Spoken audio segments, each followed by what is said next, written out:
Insert Disc 2. RetroGaming Radio, 2006. A different hobby than sitting with your ass strapped up to Xbox Live. God, I love Generation Gimme. This is retarded. Why am I reading this list? Hey, that's Pikachu.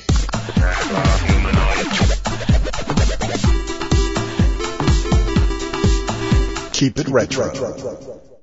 Hello, folks, and welcome to the December 2006 edition of Retro Gaming Radio.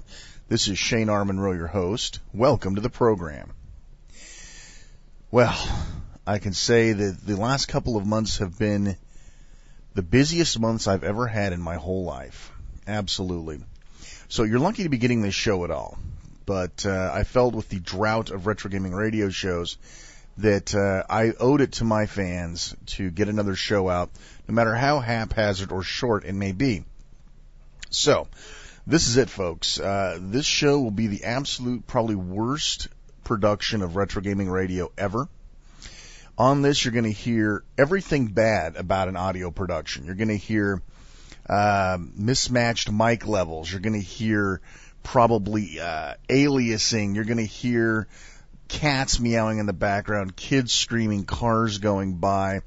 You name it, you're going to probably hear it, because I've managed to chunk this show together in 10, 15 minutes of spare time that I have here and there. And believe me, you'll be able to tell. There's not enough digital trickery to make this sound better than it should be.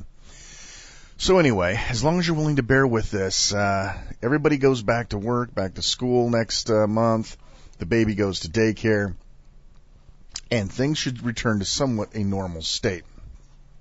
Let us hope, for my life is incredibly busy. So, what do we have for this show? Well, we have, of course, our Bits and Bytes segment. We've got a new 8-bit Flashback adventure construction set, one of my all-time favorite 8-bit games. We've mentioned it before on the show, but it was time that it got its own 8-bit Flashback. We also have a new interview with Ed Rotberg, the brain behind Battlezone, and Kelly Turner, another great mind from the early Atari days. And these two get together, and you know how it is when these old Atari alumni get together. Crazy stuff starts happening. They tell great stories, and so that's what you're going to get this month. Absolutely fantastic. And we're going to tell you, of course, what's going on with the Year 7. A lot of you have pre-ordered. I told you I was going to try to ship late November. You see where that went. I didn't even get a show out in November.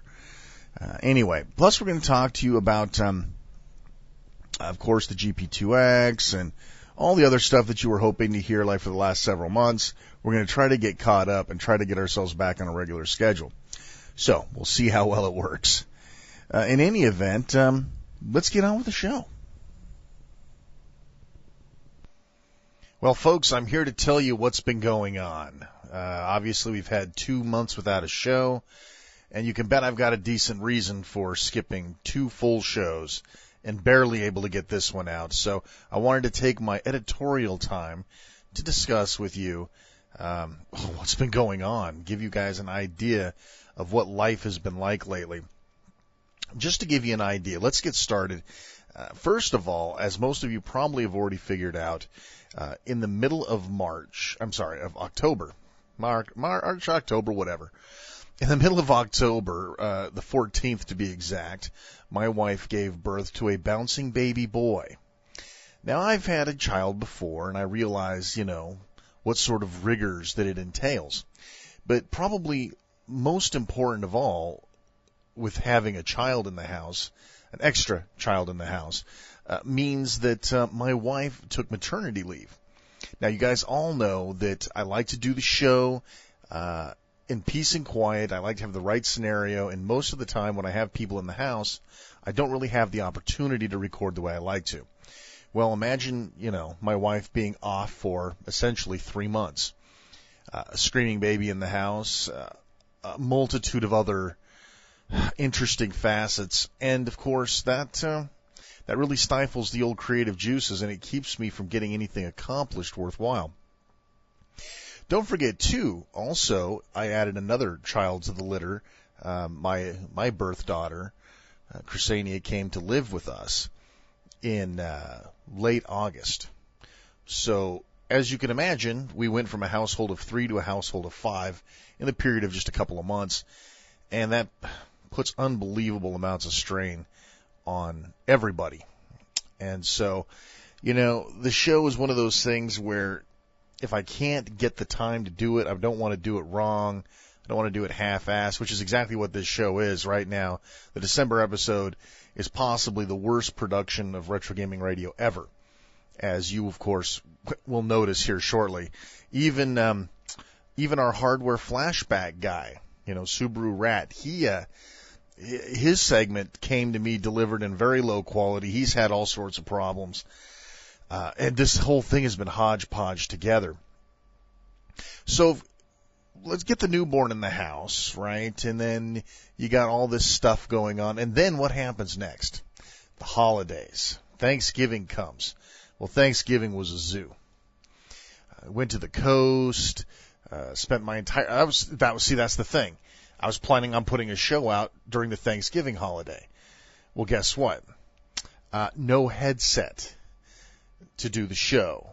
I could have done that on Thanksgiving, but I missed that opportunity. So November was a wash. And to make matters worse, somewhere along the way, I had a serious problem with my computer. My computer would just randomly reboot itself. Yeah, these stories are too wild. You just can't make up stuff like this. So the machine would just simply reboot, just at random, whenever. And, I spent a lot of time as a PC tech. I know what to look for. I did everything. I spent days and days and days trying to troubleshoot this problem because every time I'd start recording something, the machine would dump. So I did all this searching and whatever, and I still couldn't find the problem. I talked my wife into letting me get a Dell account, and I ordered myself a nice little dual-core AMD Dell machine that I'm actually recording on right now. And that, of course, took care of the problem. Now we're starting to get a little bit late. It's getting into December. And as you can imagine, December was crazy. Now, the end of November also posed another problem. The Wii came out, the Nintendo Wii. And I'll be honest with you, I was glued to it for a few weeks where I just didn't want to leave its side. Not even to go to work, not to do anything else. Posting in the message forum suffered. So the Wii had a lot to do with it. I spent a lot of time on that, and I'm finally starting to wean myself down where I don't have to play a bunch of it every day. But it's such a great family machine. My wife likes to play it. My kids like to play it. We love to play 4-player bowling. So it's one of those things you just can't avoid. If the family likes it, everybody likes it. So now we're down to December. And all this time also I've been working as fast as possible on getting the Year 7 disc done because I've had tons of you guys pre-order it, and I promised end of November, and obviously it's closing in on the end of December, and the disc hasn't shipped yet. To make matters worse, I realized that when I changed host providers, this is another story altogether, give me a minute to catch up, I lost one of my email forwards that was forwarding all my stuff from PayPal. So I had tons of orders sitting in PayPal that were not Year 7 discs. They were actually Starving Student editions, Years 1 through 6, or 1 through 5, Year 6. So I had all of these things that I really felt obligated to get out as soon as possible once I realized, oh, crap, I haven't shipped these. And some of these orders go back to November 4th. So there was a mad race to get all of that done, get to the post office, get everything done, plus, try to have some sort of a family life. Unbelievably complicated. This was just the wrong time of the year to do this sort of thing. But in any event, a couple of other nifty little things that happened. Retro Gaming Radio, not necessarily Retro Gaming Radio, but the host of Retro Gaming Radio, speedhost.com, was the victim of an attack, a cyber attack. And it was aimed through my websites. And it was horrible. It backed up mail queues for 12 hours. People were really pissed. And Speedhost had to say, look, I can't compromise all my other customers. I'm going to have to shut you down. And I said, yeah, dude, I totally understand. You've got all this business you're losing, and I can't have that. So he, shut the doors, and I had to find another host. So I found another host. .5 hosting. And let me tell you what, folks, .5 hosting, not what you want to look for. I mean, it was incredible, the sheer amount of problems that I had. I couldn't have direct access to MySQL, so I had to try to copy 100 megabytes worth of MySQL data over. Everything was just, it was a nightmare. Anytime something was wrong, 8 to 12 hours to fix it. You know, you get on the 24-hour tech support, and you say, listen, I got this problem. And the tech support people didn't have any power. They just seemed to be like a body sitting behind a computer. Admin's looking at it, please wait 8 to 10 hours. So for 8 to 10 hours, I'm down. Gone. The site's down, everything's down. So I went rounds with them for a month and a half, maybe. And finally I said, listen, you guys, I can't be down for like 10 hours at a time, 12 hours at a time with no ETAs. It was horrible. So I moved over to another host, and you could only imagine with all the websites that I have, all the database-driven stuff, all the connectivity strings that I've got to change. Moving from host to host is a serious problem. So I moved to IX hosting, which so far, with this, aside from a few slow periods throughout the day, it's outstanding. Generous quota, generous MySQL, generous email. Everything is absolutely fantastic. All the control and power that I want, and it's been great thus far.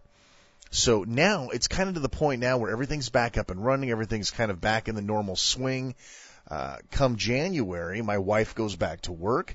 The baby goes to daycare. I start to get back some of my life. The kids are back at school. So, this is an old story, but I'm hoping that once everything falls back into line, we can get these shows going out more. I've still got tons of interviews to play for this year. I've got the Year 7 disc to get out, and CGE 2007's coming. And I will be there, and we're going to get tons more interviews. We're going to hit the people up. It's going to be out frickin' standing. So we've got so much to do, so much to plan for, and so much to get done in a relatively short period of time. I throw all that in, along with my growing Wii obsession, and of course my always DS obsession, and, I need about 7 of me to get the job done. A lot of people ask, how do you do it? Well, sometimes I just don't do it, which is the result of which is the last couple of months. Things just didn't get done. We had dual screen radio shows. Those were a month apart, Imagine me trying to get free time, let alone trying to coordinate my free time with Chris Henschel's free time, my co-host over at Dual Screen Radio.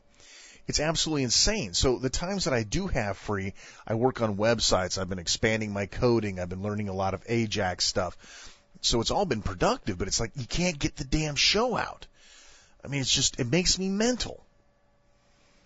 But anyway, so other things that I've been doing, people always ask me, what games are you playing, Shane? What's your current hottest game? What's your current fad? And let me tell you what I've been doing. On the Nintendo DS, I've been playing Final Fantasy III. I know. Somebody mark it on the calendar. Shane actually said he was playing a Final Fantasy game. Final Fantasy III on the DS is outstanding. I don't care. It costs $40. You got to go out and get it. If you're an old school RPG fan, you must have it. It's absolutely fantastic. Square Enix owns the Nintendo DS. Their stuff is just gold. So I've been playing that. That's been my primary game, Final Fantasy III. That's all I've been pretty much playing on the DS. Of course, I get a little Clubhouse games in. I do look over some of the new stuff so that I can speak intelligently about it. But the game that has really gripped me by the nads and held me tight has been Final Fantasy III. It's just that simple. And when I'm not running around playing, now I've got a console at home I'm excited about again, which is the Nintendo Wii. And I've been playing a ton of different games on there. Right now, the family favorite is Elebits. A fantastic original game. Remember the first time you played like Katamari Damacy, that weird one where you roll the ball around and you suck things up? This game is absolutely nothing like that. But it gives you that cherry rush that we've talked about on the show. You're playing a game for once that's so original that it just takes you by storm. And it's gotten okay reviews. Some people say, well, it's too hard. Other people say it's like, they bitch about the gravity factors, blah, blah, blah, blah. Damn, it's fun. I don't give a rat's ass if the gravity physics are uber, super elite accurate. The damn game is a blast. You can walk into a room and just trash the place. In the meantime, you suck these little guys up with your gravity gun. Just, slurp up these little elements. It's absolutely fantastic. And it's got 4-player multiplayer. Of course, I've been looking at the Virtual Console on the Nintendo Wii, downloaded a few games so that I could see how the process worked. I got Super Mario 64, Donkey Kong, regular Mario Brothers. I grabbed a couple of TurboGrafx games. Alien Crush was one of them. I don't have the list right up in front of me, but suffice to say, I've been sampling a lot of software on the Wii. I've been playing a lot. One thing that everyone asks me, have you played Zelda yet? How good is Zelda? Well, understand, I'm not a huge fan of the franchise to begin with. And second, Zelda takes time. I need something I can throw down 10, 20 minutes and be done. Elebits provides that.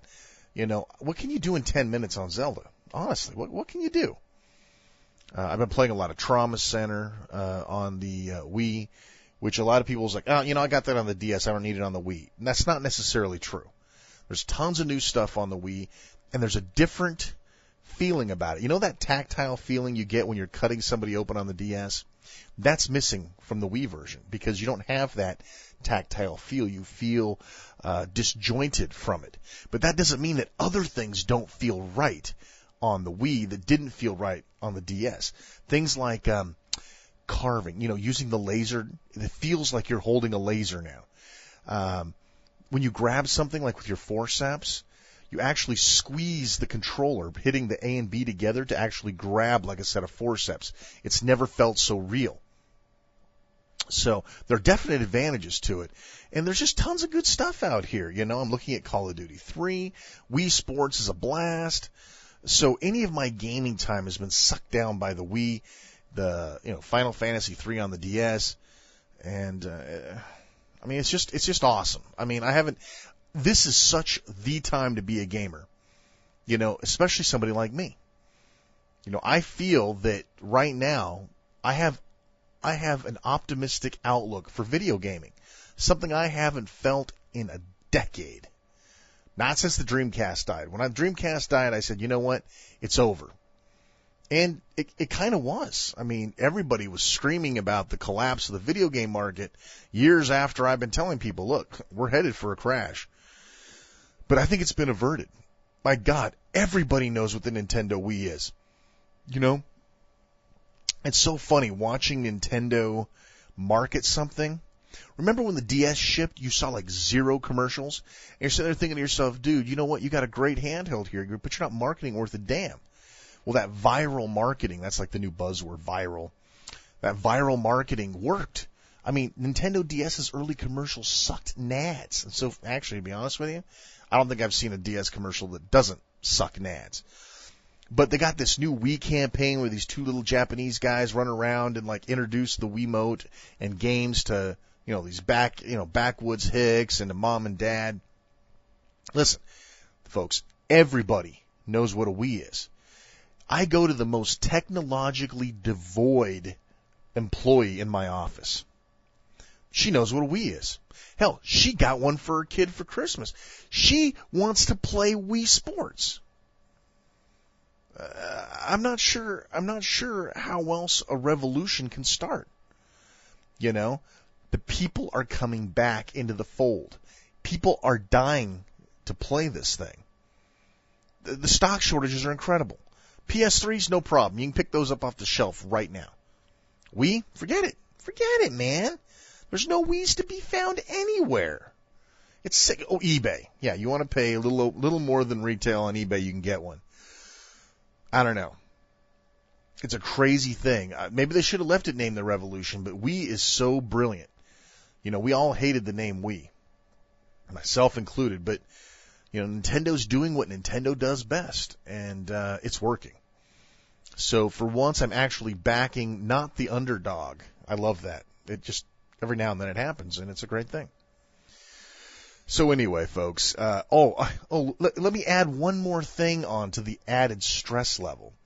A lot of you know I'm a practicing martial artist. I know. How does a fat guy like me do martial arts? Believe me, it's a sight to see. In any event, I don't know, there's probably not a whole lot of you out there that are into martial arts, but you probably understand the concept of black belt and everything underneath black belt. Regardless of what, what faction of study you have or what art form you study, black belt is the symbolic top of the food chain, and everything else is another color, red, blue, brown, green, yellow, orange. In any event, to make a long story short, in my art, which is Tangsudo, it's a Korean art. If you want to know more, believe me, I could talk your ear off about it. In our art form, you have lower belts, which are non-black belts, which are called gups. I don't know where they come up with this stuff. Gup probably means something in Korean. But basically, it's a non-black belt is what a gup is. When you become a black belt, you become a dan, a D-A-N, a dan. And not like a Don, not Don Corleone, but a Don. You become a black belt owner. And then you get stripes on your black belt up until there. You become a master, you become an instructor, blah, blah, blah.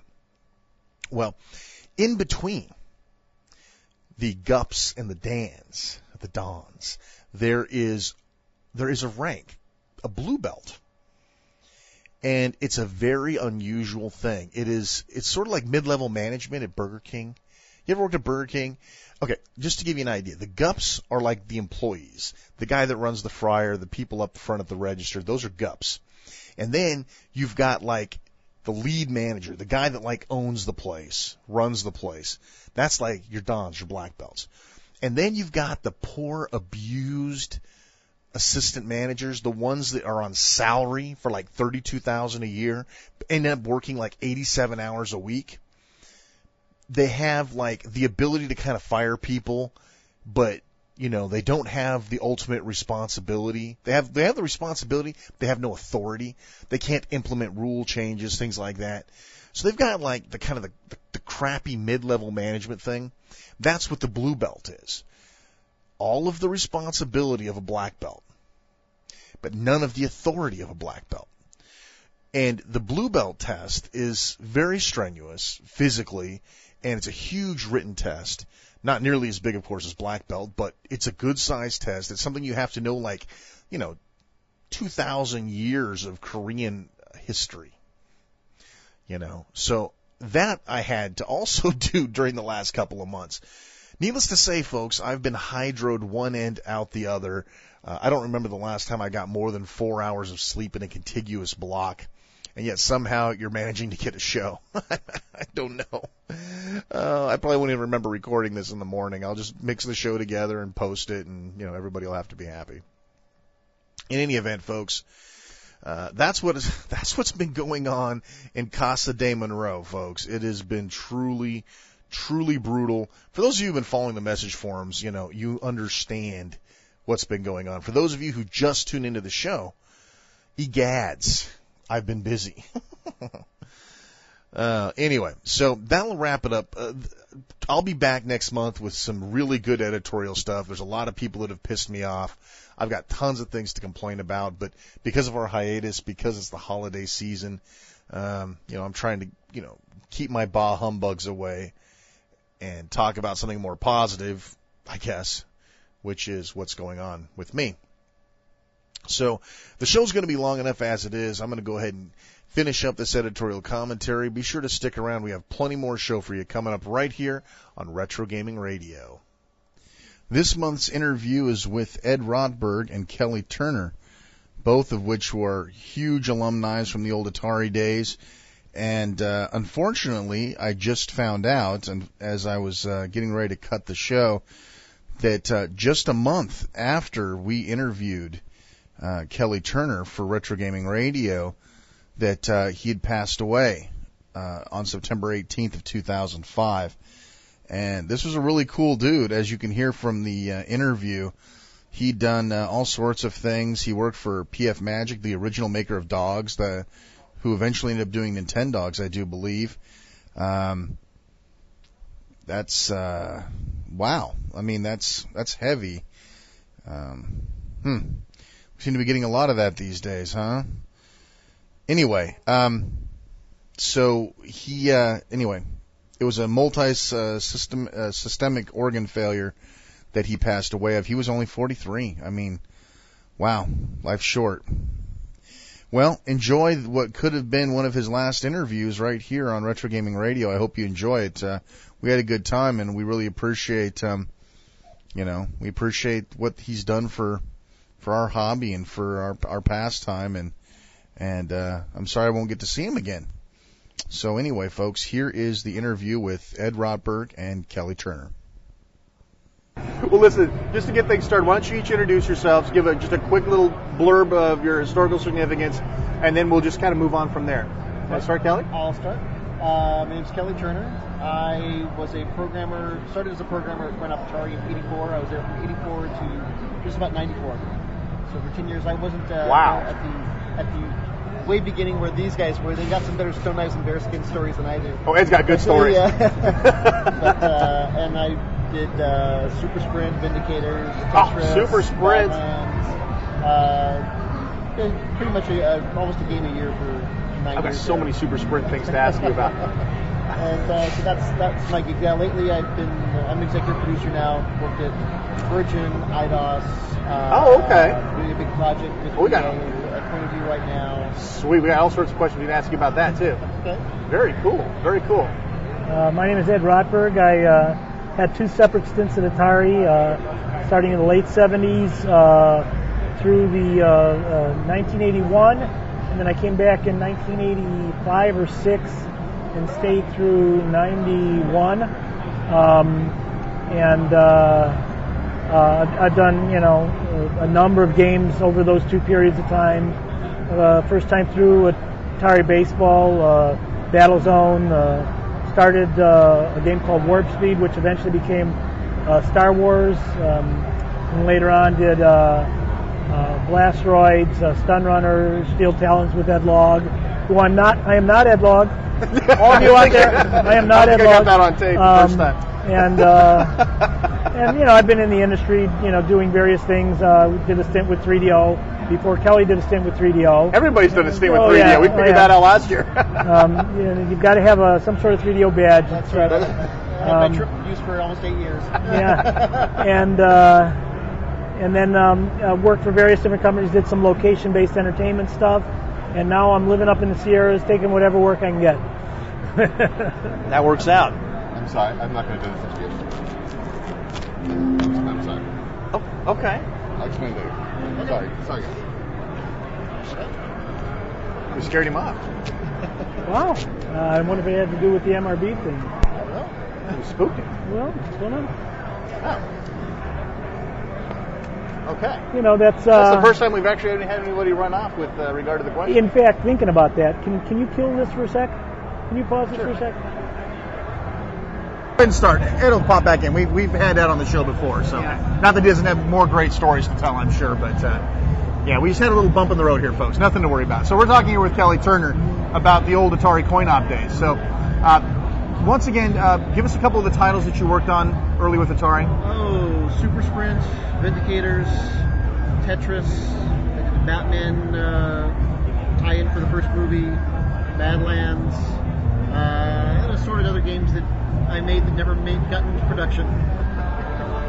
Okay, so that's the System 2 hardware, right? System 2, for Atari? System 1, a little bit of everything. Tetris was a little tiny custom board of a 6502 processor that was about 6 inch square for a whole coin-op game. That was the whole board. So now the Tetris thing had to have had some sort of licensing things, right, with that? Oh, yeah. So I've always wondered how Tetris manages to get hoard to every platform on the planet. It's almost like it's a public domain song. Was it really hard to get rights to do that? At the time, we were working with some various people. We worked with Spectrum in the UK who had the rights, and they were working with a Hungarian go-between to the Russians at that time. So we were going through multiple channels to get to the right people, and so we had some rights back and forth. But we went through all what we thought were all the proper channels at the time, and it was interesting to try to get that to point out because it was a fight with marketing for a while. exist, never saw that it was possible to do a coin-op version of that game. And That leads me to my next question about that. I mean, that's sort of one of those marathon games. When you're trying to make the golden 2-minute quarter eater, what were some of the challenges you had in doing that? one of the things we learned early was when you play the game, once it starts going bad, you just sort of give up. Right. Because there's no redeeming yourself. So it's one of the things when we were redesigning it, building it, making it a level-based game. So you only had to clear so many lines per level. So as long as, if you only had one more line to clear, and you were almost at the top of the well, you could still do it, redeem yourself, and start with a new well. So, and we would make that quota higher and higher with each level. So it sort of built it into a level-based game from just a standard one-off puzzle game.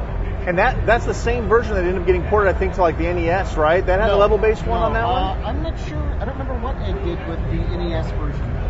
Because there was Ed Logg's NES version and then Nintendo's NES version that was done by EPS. Right. And did you have the stories behind that whole deal, the Tenjin versus Nintendo deal? Well, it was another case of we were under the assumption, we had all the paperwork that we had the rights to it, working through the Hungarian, working through Spectrum, et cetera, et cetera. And I don't know if Nintendo went directly to Moscow or what. But however it wrangled in the long run, it turned out that it was ruled that we didn't have the rights. We weren't talking to the right people. And that's when all the units had to get pulled off the shelf. Oh, man. So how much bread did you lose on that deal? I couldn't tell you what. It was a big chunk of cash, right? In fact, it was very sad because that game was so much superior than what Nintendo was. Light years ahead. Yeah. I mean, that's still like one of the most coveted golden NES cartridges ever is that one. Yep. Now, let's talk about Super Sprint. I'm a huge Super Sprint fan. Until recently, when I really needed the room in my house, I had a full arcade cab of it, the 3-wheel edition. Brilliant game. Now, were you in total responsible for that game? No, I was working on that with Robert Weatherby. I was started as the lead programmer on it because I had been working on a Gremlins game. Oh. Based on the movie. That's what was the first project I worked on with Franz. And after a year, we ended up killing that project. So it just wasn't going anywhere. Right. So I took much of the code we had done, the basic code we had done for Gremlins, dealing with play fields and motion objects and all that. Okay. We stripped off everything off the top of it and rebuilt Super Sprint on all that base code. So wow. We had a big head start. Was it even in the same vernacular of game? Not at all. Okay, I was going to say I can't imagine a Gremlins driving game. Right, but it was basic background routines, sprite missile graphics, all routines, bit, sure. Missile graphics, all that was applicable. So we could have had a pretty high-end Gremlins game at some point in time. I mean, because that was a pretty decent hardware. It was a System 2 Gremlins game, but we were just taking it from an isometric point of view, and the gameplay wasn't working at all. Oh, man, that's too bad. Yeah. That was a property that just kind of fizzled out anyway. I mean, a bunch of people tried it. I think there was, a 2600 card of it?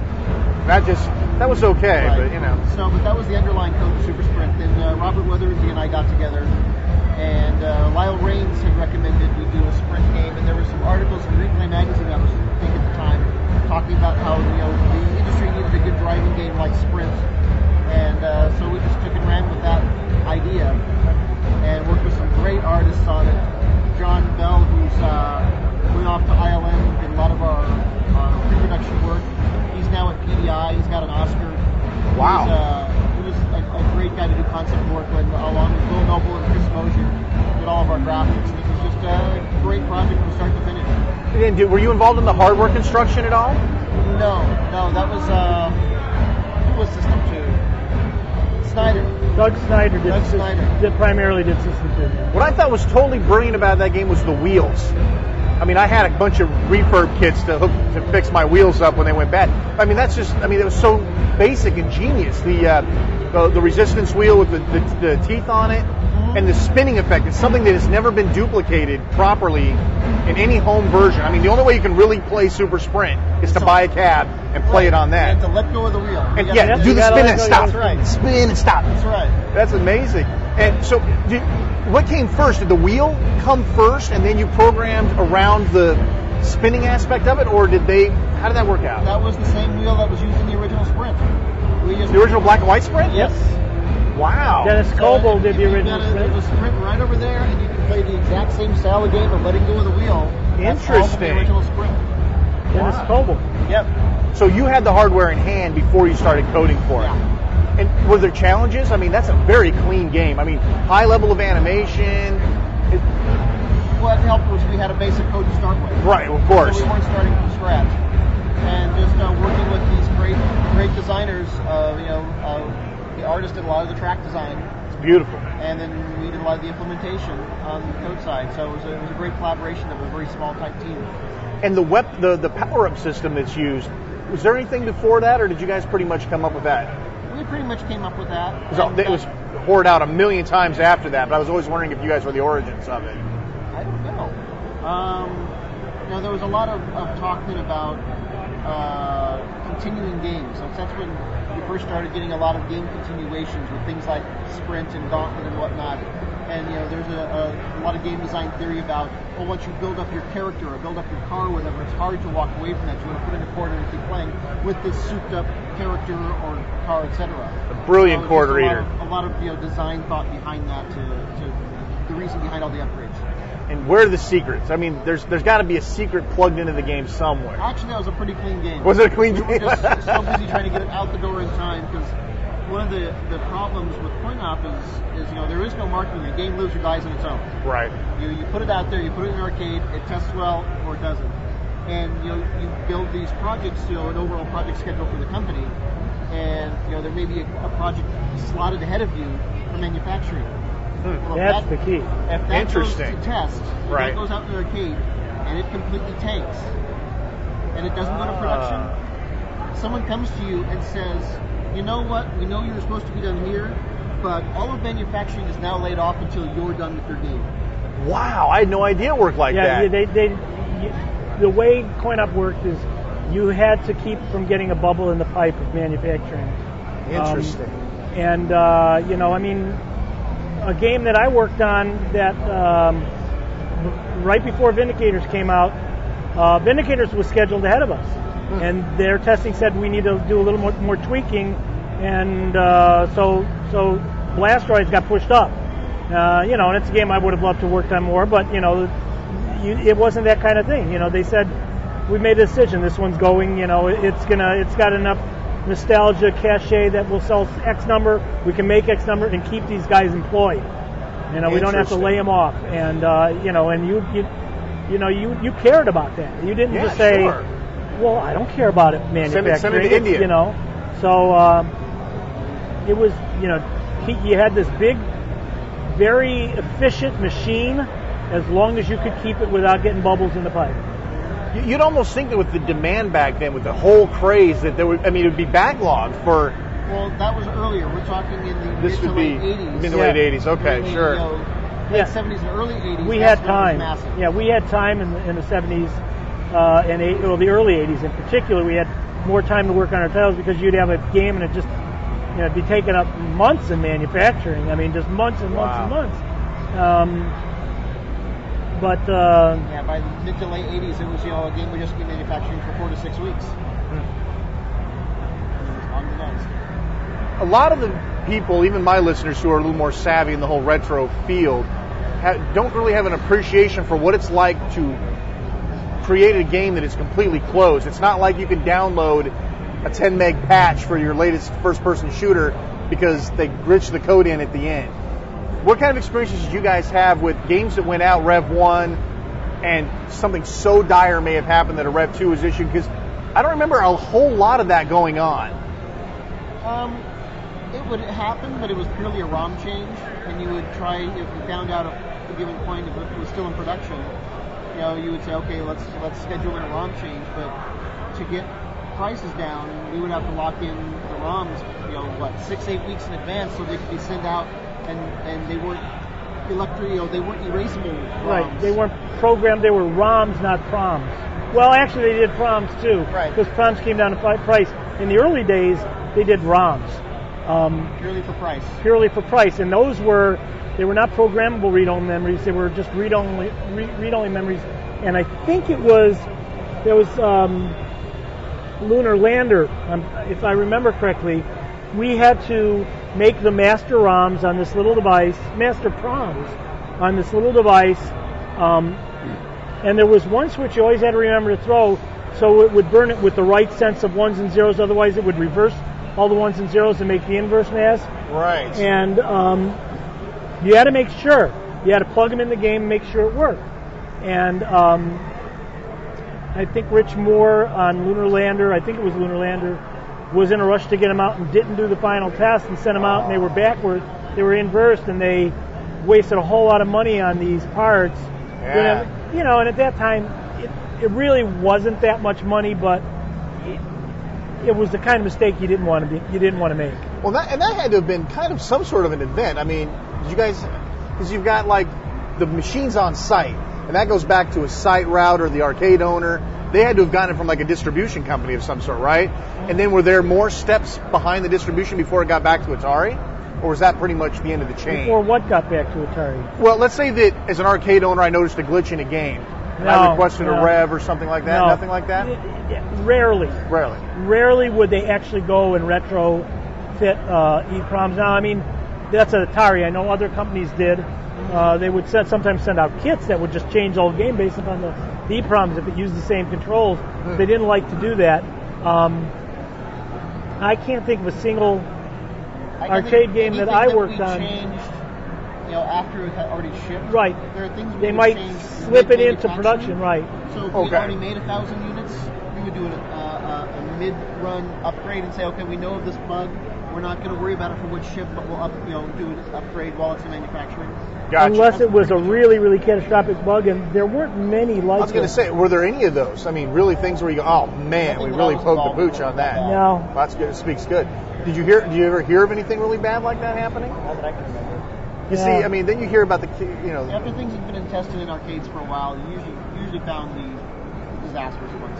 That brings up a good point. What sort of, I mean, let's say you're down in the shop working the game, and I'm assuming you had some sort of a development box that you could. Did you guys actually burn the ROMs, throw them in, play for a while? Well, How did that all work out? Master ROMs, right? And, have those tested, etc. And then at that point in time, you said, okay, this is a good set. Let's send that out to testing. Did you guys do internal testing first with a group internally, like a quality assurance department, before it hit the street? Or before it was tested in the field? In the later 80s, that started to happen. There were a couple of testers on site. Certainly not in the early days. So in the early days, we were our own testers. So you guys probably tested amongst your team. Yeah, I mean, we put it in the common space and let everybody bang on it. Right. And for some games, like Asteroids, it was never an issue because, Ed had a problem finishing the game because whenever he left the lab, people would file in and start playing, and he'd have to kick them out to work on it. And the really good games, you knew they were good because you couldn't leave the development station because people would be coming over to play them. You had that problem with Battlezone, didn't you? Only towards the very end. Ed had it early on in Asteroids, early on and often. And he also had other things. Owen Rubin was one of the vampires there. And he would, after Ed went home for the day, Owen would come in, and he would play until he filled up the high score table. And Ed got tired of coming in the morning and saying, ORR, ORR, ORR, ORR. So he put in code to check for ORR, and he changed it to random values whenever it would detect Owen's initials, so he didn't have to look at it anymore. I don't think it went to production that way. I think that was just during development. Did that Asteroids bug with the invincible ship behind the score, that one shipped out, didn't it? The original rev of that? Don't know. Okay. That would be a good question for Ed. That's a good question. So, you worked at Atari Coin Up for 10 years. What are you guys doing now? Right now, I'm at a company in Orange County called Point of View. I'm an executive producer there working on a rather large project for EA. And I'm also running business development, so I'm running a board business for this developer as well. And prior to that, I've been at IDOS for a couple of years, at 3DO for several years, Virgin Interactive. Extended a visual effects company called Rhythm News in LA. So I've bounced around for the last 21 years now in the game biz. So you're not doing coding now, right? You're doing the high-level stuff. I haven't coded for about 10 years. You missed that? I did initially, but then I started hiring these, brilliant 20-somethings coming out of Dartmouth that just could code circles around me, and it's like, no, I'm better applying what I'm doing now, and let's put these people in who are brilliant at, especially, I coded back in the 2D days. When the 3D days came out and the math got really tough, I was happy to put the coding down. And I'm assuming you can't talk a whole lot about your project at EA right now? I can't talk. It hasn't been announced yet. Oh, too bad. How do you think about all the EA negative press that's going on? Do you have any insight on that you'd like to share? Or? No, I know that they tend to schedule for long hours, and that's been known for EA's culture, and people who want the cachet of EA. That's sort of what comes along with the biz. Certain companies are known for that. It's like Lucasfilm is known for not paying terribly well at ILM, but you get the cachet of having ILM in your resume. Right. So sometimes it's just seen as if you want that on your resume, you've got to put up with some of that for the time being. Yeah, I know they're trying to address it with their California studios, but they've also got studios elsewhere that don't have the strict labor laws. So they're working it from every angle as well. But it's EA. If you want to work on it's the only place you can go to work on a $20 million video game. So it's the price you pay for some of those things. And this is something that's really good because you give us an interesting insight. A lot of the folks are kind of rebelling from the older school generation. Obviously, the new generation, they don't care. But a lot of the older generation are starting to get kind of a bad taste in their mouth in modern gaming, simply because the production values have gone up so high that there's no risk-taking involved anymore. Everything's got to be a sure deal, stockholders to worry about. Well, it's much more marketing-driven. When we did it, for Point Out, there is no marketing. Their marketing was put it in an arcade and it's got to sell itself. Right. So it's very different having a game where the marketing budget is just as big as the production budget. Yeah, the big word term right now is risk-averse. The publishers are all risk-averse. If you look back over the last 5 years, there's been precious little innovation in actual gameplay. There's a lot of reasons why some of the old timers, have a harder time with all of this. I mean, I can speak for myself, and that's probably the best thing. Please. Rather than speaking for someone else, but the game industry paradigm for developing popular games now is completely different.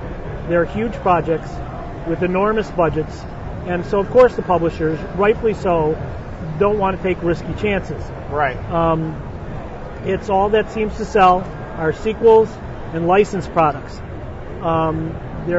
You just don't see original product coming out anymore. I can't remember the last, other than the massively multiplayer online, but even that, I mean, Worlds of Warcraft was based on Warcraft, or at least they used the name. Right. So there is, and that's coming, as Kelly said, from the marketing side of things. So there is, as we mentioned in a talk earlier today, very, very, very, very little work for the small independent developers. Teams are huge, and so your personal feeling of what you're working on in a game is you own this little piece of the game. You don't feel like you own the game anymore. So it's different. It's very different. It's been said that the reason why that publishers continue to produce sequels and rehashes is because that's what the consumer wants. And as long as the consumer continues to buy it, we're going to keep making exactly what they tell us through their marketing dollars, what they want to own. But then somebody conversely said, but if that's all that's on the shelves, how do you expect the consumer to mitigate a change? Opinions on that? I think that's what the consumer wants as a statement is greatly misleading, because I think that's what the publishers can be sure that the consumers will buy. Gotcha. That makes sense. Anything else is a risk. You can focus, to get to the point where you can focus group and test nowadays with the production values of the games that are considered acceptable in the market with these humongous platforms is a multi-million-dollar investment just to get to the point where you can test to see whether this new idea will win. And it is something that does not lend itself to risk. And I don't know how that's going to happen unless you get a small group of dedicated guys who are willing to throw their lives away for a year to a year and a half with no recompense to, chase a dream that they've got something that people are willing to play, and they can get it to the point where they can test it and prove it. And it's also, it's $10,000 of development systems. Right. You can't just sit there with your homebrew PC and crank out something. That really makes it tough. So do you guys personally speaking, not, I mean, I know you've got EA in your resume that you can't really, comment. Is there a way to break that chain? What is there a message we can send out as consumers? What can consumers do? They're not going to stop buying games, so they're going to buy what they're given. Is there any way to break the chain? Can it be done? Consumers vote with their wallets. Absolutely. And that's the only message that the publishers hear. So, no, there's nothing consumers can do. It's going to have to come from within the industry to change that. And I don't know that, consumers would appreciate a change. They seem pretty happy. I got to tell you, some of the games coming out now are fantastic. That said, some of the games coming out right now are not games I would ever put my name on. Right. It has to do with the content, not the gameplay, not the execution of the production values. The almighty dollar seems to be more important than in my opinion, self-respect. There's the flap going on from Hillary Clinton and Joe Lieberman.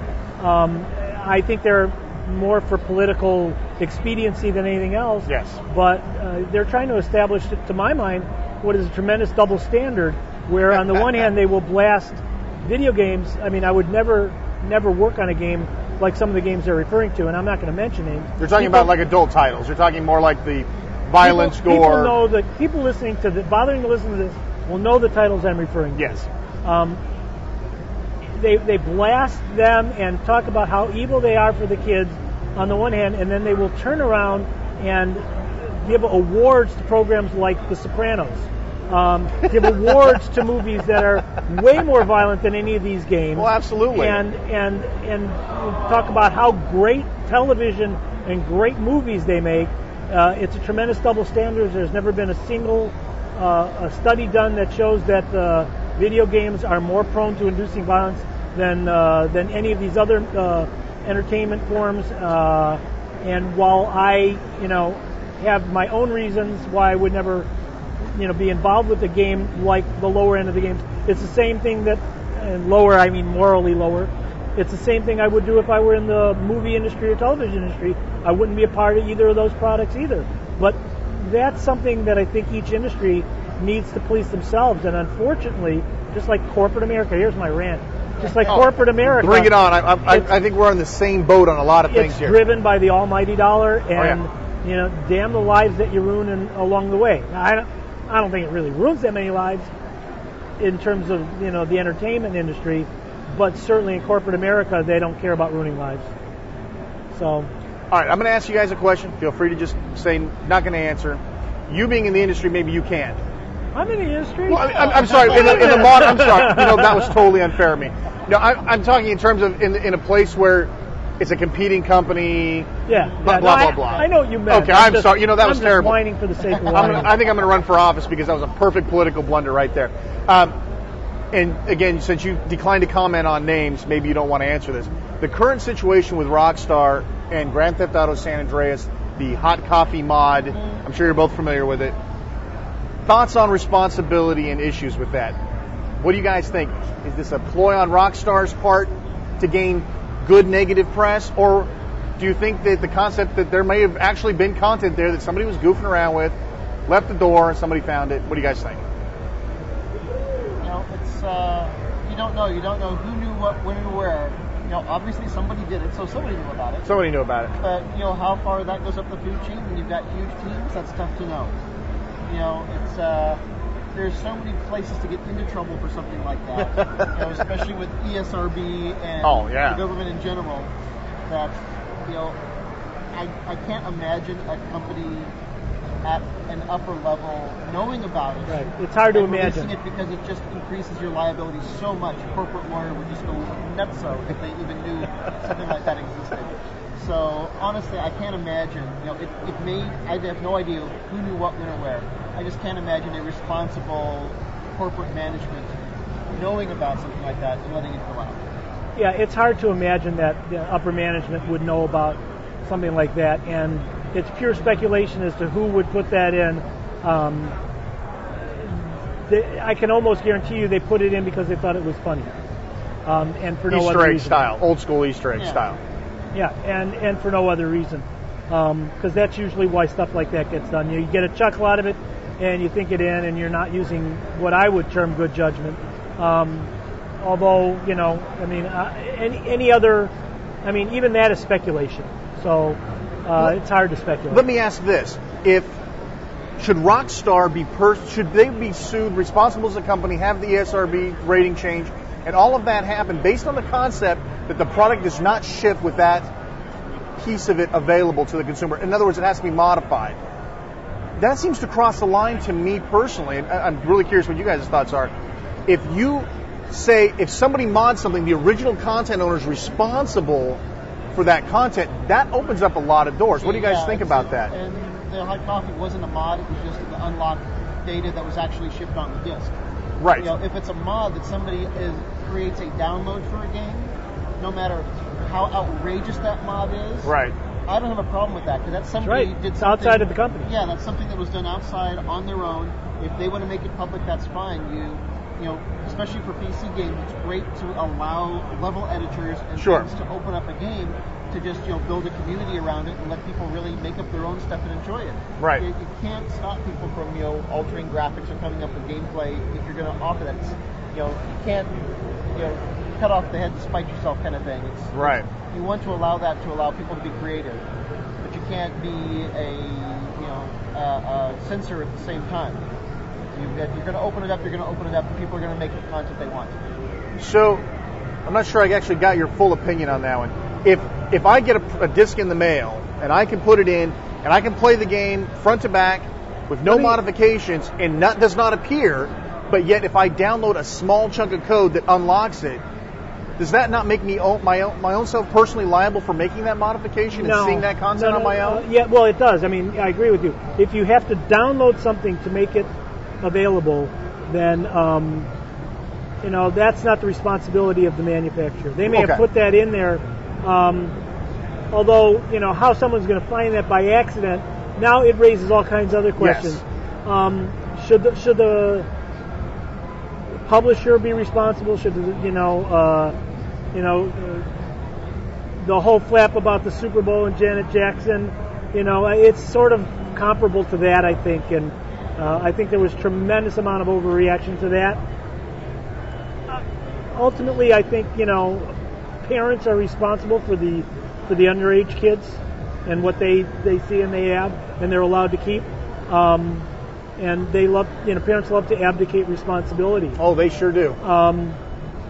But adults, it shouldn't make a difference for adults. Once again, I think it's the developers should have some self-respect. Here I am with a holier-than-thou attitude, but that's where it's got to come from. But the developers these days, in this situation, they did have responsibility a little bit. But the developers, I'm assuming, and you can correct me if I'm wrong, they don't really have a whole lot to do with the game in a developmental point of view, right? Basically, they do what they're told. The developers themselves, the programmers, that's a better term for it. The programmers themselves are basically doing what they're told, right? They're not really part of the big picture plan. Well, they're certainly doing what they're told. The question is, are they doing anything else? Right. They're doing above and beyond what's on their list of things to do for that week. Right. Okay. So, and there's only so much control you can have over that, because when you have 20 to 50 programmers in a project, you can't hand sift every piece of code everybody turns in every day. So you need to be hiring responsible people and make them realize that what they do, it's out there to the real world. And if they're on their 80th hour working that week and they're in their young 20s and this is their first project, they may not think about how responsible they need to be. Sure. This will be an interesting question for you, because you're kind of alluding to something I was talking with another colleague of mine about. How do I phrase this properly? Let's take a game such as, say, Grand Theft Auto, violent shooter, lots of controversy, a mature adult game. Let's say that game was reskinned and restructured to, say, mimic something out of the Bible. Because the Bible's a pretty violent book if you really sit down and look at it. So what if that Grand Theft Auto engine was taken and it created, I don't know, Grand Theft God, whatever? Would that make the game acceptable to someone like yourself that would not normally find that type of content acceptable? Actually, I'm the wrong person to ask that of, and I'll tell you really briefly why. Okay. Because now you're touching on my feelings about religion, and my feelings about religion, especially given recent decisions by persons in power concerning doing incredibly intelligent things like teaching intelligent design in schools as opposed to evolution. It's an indication of my general feeling about religion is that more hatred, more people are killed in real life in the name of religion. There is more hatred in the name of religion than any other single cause. So I'm not a good person to put it in terms of religion. Let me rephrase that in a manner which I think I can elicit the answer without tapping into that. Historical recreations. The John F. Kennedy assassination video game. That's controversial. That's something that most people say should never have been made. That's disrespectful. It's blah, blah, blah. But that is a situation where you have something that basically a sniper game, for good or bad, that ends up doing something that's almost useful to some people. Does that change the rules to you? I just think that's a matter of taste. I think that was done in poor taste. I don't think they sold very many. They got a lot of press. Probably not. And the fact that it didn't sell very many, shows that it's not a good business decision to waste your time and effort doing a game like that. But I think it's just a matter of poor taste to whoever did that on their own. Because, obviously it was a pet project of somebody. It wasn't a corporation. Sure. Saying, we're going to spend $10 million in a JFK game and then put it on TV with another $10 million budget. Right. Because it is in such poor taste, the public won't allow it by not purchasing it. I completely agree with Kelly in this regard. And, this, once again, I'll draw the analogy with all of the other entertainment industries. There are all kinds of, independent filmmakers and musicians and stuff that do work that is in extraordinarily bad taste. We're supposed to be in a free country. They're allowed to do that. It's a statement on society when they're successful and stuff like that. Fortunately, I don't think that's as prevalent as, well, in our industry it's getting to be prevalent, but I don't think it's as prevalent as it could be. But it's a statement about the people who it's as much a statement about the people who lay down their money for that, right, as it is about the people who, develop stuff in poor taste, whether it's music or a movie or a television show or what. Could that be a symbol, though, not necessarily a negative one, that people are demanding change? Now, granted, the John F. Kennedy assassination game may not have been the best choice, but it's also a breaking of the mold where it's not a war-based first-person shooter set in 1942. It's following that standard mold. Could it be that they're just hungry for something, so hungry for something different, they'll buy whatever it is, even if it may necessarily lend itself to poor taste? Or do you really think it's just a moral statement? Well, they didn't buy it. In that case, they did not. No. So, I think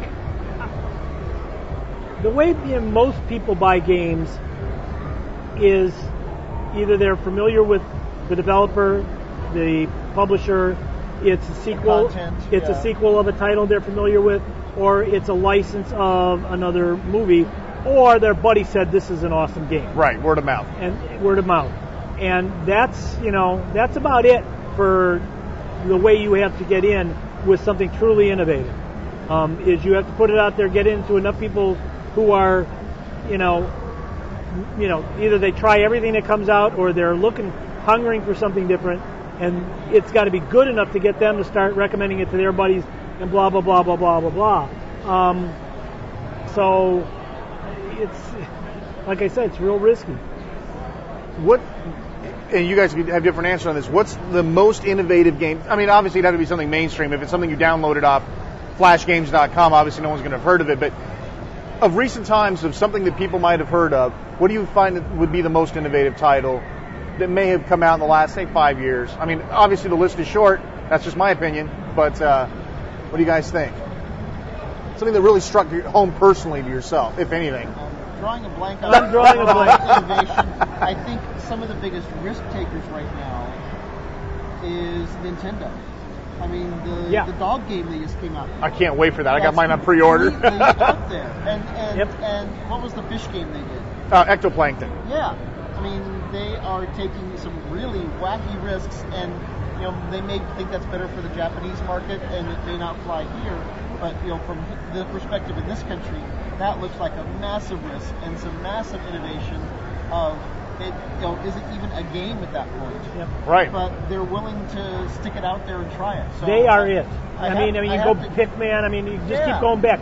They're the only ones doing something that is just off the charts. Breaking the mold. 100% in agreement with you guys. Have you guys had a chance to play with the DS at all? No, I haven't. I played with it a bit. What have you played, and what do you think about that? Oh, I forget the game. It was like a space game. I mean, a buddy had it, and he showed it to me, and this was at a different developers conference, and so I just played it for about 3 minutes. What do I think about it? It looks like it's a capable platform. Is it Nanostray? Huh? Nanostray? Shooter? Yeah, Lots of bullets on the screen? Yeah, very clean 3D graphics? Yep. Okay. Brilliant game. It was beautiful. Beautiful Visually, game. didn't play it's it very long hard. enough. I didn't play it long. Yeah, they didn't Very last hard. long enough to tell you how brilliant the game was. PSP is an elegant design as well. This is going to be marketing and software. Yeah. And since Nintendo is a more, they aim their demographic younger. I think it'll break down that way again. Really? Do you have a comment? And maybe you guys aren't following this. I know this is kind of segued here. But there's a lot of PC porting going to the DS because of the touchscreen, because of the voice recognition, because of the style that it's doing. What do you guys think about that? Do you think that that's because that's really kind of breaking a mold. A lot of the kid market, the younger audience that Nintendo usually strives for, they're kind of being left behind. There's not a whole lot of kids games for the DS, really, if you look at it. There's a couple of, there's the Yoshi Touch and Go, which has some of the familiar characters, but you look at things like Feel the Magic and, Nintendogs, I guess, is more geared. I think they were looking for females on that one, but I mean, they look to be trying to break that mold. Do you guys not see that in which? I still think they'll skew young just because of their content. There will be a Mario game. There will Yeah. be Oh, absolutely. There will be. Mario Kart looks great, by the way. The DS is right now it's an early adopter market. Early adopters tend to be the harder core game players. But as soon as the price hits another drop point, you're going to see the kids games out there for it because that's their market. They hold those franchises. Yeah, they have the IP for that does well in that demographic. Yeah. And Nintendo, historically has bent over backwards for third party because they really don't have to. They own so much good content for the demographic they aim for. They are entirely self-sufficient on their own. So, I think you will see all of that Nintendo IP on that platform in no time at all. Yeah, I mean, Nintendo has Miyamoto. The rest of the industry is still trying to catch up. And what do you guys think about the Revolution? What do you know of it? See, since we're on the Nintendo theme right at the moment anyway. Have you guys had it? I know next to nothing about it. Okay, fair enough. Not even on my radar yet. Well, I was going to ask if you guys are even thinking on developing yet for it, but apparently not. Nope. Interesting. All-time favorite games is my favorite question to ask. It could be your own game. What game has probably sucked up the most of your time? Past, present, past or present, I guess no future yet. But what's really been put on your radar? If somebody comes to you and says, you've been doing game design, what's your favorite game? I don't ask a lot of canned questions. This is one of them. Oh, boy. It varies from time to time. That's a fair assessment. Yeah, it does. Historically, going back a ways to one of the first games that I thought, wow, this is really different and fun. One of the early games that hit me was Mule. Mule was a great game. Mule was an awesome game. And for such simple hardware, it was so much fun, especially for a group situation. I have an interesting story about Mule. Bob Smith did a Game Boy Advance version. I mean, dead nuts on of Mule. Really? Took it to EA, all on his own, pure spec. You know Bob Smith is. Yeah. Took it to EA. They had no interest in it. Really? Dead nuts perfect. They had no interest Didn't in that it. game make them mad fat cash? Originally? I mean, Mule couldn't tell sold you. forever. I couldn't tell you if it made a mad fat cash, but I guess it doesn't fit into. I don't know what you catch up with Bob and ask him why. That'd be interesting. But it's not like he could take that and sell it to anybody else. Right, they own the rights. Can't they? I mean, EA. Obviously, you work for them. What's up with that? I mean, I'd love to see a new version of Archon. With EA. I'm at a different company. I'm not at EA. Gotcha. So I'm working on one particular project. Understood. You'd have to ask Bob. But boy, yeah, Mule is definitely one on my all-time list. My favorite, one of my favorite arcade games. If I go back to arcades, and they're different. They're different animals They from really PC are. games, from console games. Yep. But one of my favorite arcade games is a game Tim Skelly did called Rip-Off. I just Rip-Off, love sure. that game. I spent hours and hours and hours. Space Invaders too. I spent hours in Galaga, and I'm trying to pick non-Atari games because those I played for free, and they don't count. But back in arcade, I'm a sucker for the vector games. I adored Major Havoc and Star Wars, both. Yeah. Oh, Those are man. two entirely different gameplays on vector, Right. but they were both awesome. Star Wars was evil. I don't know. They Again, were so much innovative money. controllers on both of them. Right. And then for, I've been an RPG fan for PC games. So Now, wait. Give me a definition of what you call RPG, because that seems to have a lot of different. yeah, There's a lot of different things about RPG. I'm curious which one yours is. It would be a game like Baldur's Gate. Okay. Sort of the dungeon crawler hack and slash style Yeah, level up that's stuff. what I'm calling an RPG. I love that stuff. And I loved Wizardry back as one of the early arcade games or PC games. The original Wizardry was great. I love that. But and then I did like Baldur's Gate an awful lot, and Neverwinter's Night. I spent a lot of time on that Neverwinter's got Night. huge. That was huge mod community. Yeah, and that's sort of dying now because all that energy is going into the EverQuests and WoW games. What do you think about those guys? Well, you mentioned it. The online massively. They're fun because I like them because there's interaction with real people. Right. And because there's an awful lot of opportunity. Oops, lost your mic. Pardon me. An awful lot of opportunity for humor because of human interaction. People will do things you can never program a computer to do. So I really like them for that. I find myself not getting addicted to them, although they really are addictive. I sometimes have to watch it, but because I've come to the realization that how far you get in those games now, because they don't penalize you for dying or for stupid things. It's merely a matter of how many hours you're willing to put in. Right. And so I don't get obsessed with having to get the best gear, and I have just low B characters. I don't care. It's just fun. Another game pops to mind, System Shock 2. Yep, big popular game. Awesome. And in the 90s, I was a complete sucker for RTSs. Oh, everybody was, at least the first couple rounds. Yeah. I was Command and Conquer slut, man. That and the first expansion pack, and then Warcraft I love. Yeah. It was an RTS. For the console, my favorite games, believe it or not, are right now is Tiger Woods. It's because I do go out on a real golf course with golf clubs, and I won't call it golfing, but you can actually kind of be good in Tiger Woods. It's not hard. Have you tried Tiger Woods on the DS with the touchscreen? No, I haven't.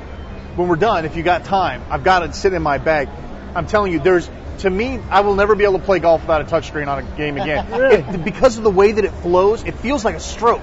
And it's like, this is perfect. This is the way it was supposed to be. I'm a big fan of like Outlaw Golf. I love computer golf games ever since Lynx. But this was the first time it's like, this feels like a stroke. And that's amazing. I think you'd really appreciate it if you're into the golf thing. I'd like your opinions on it. Sure.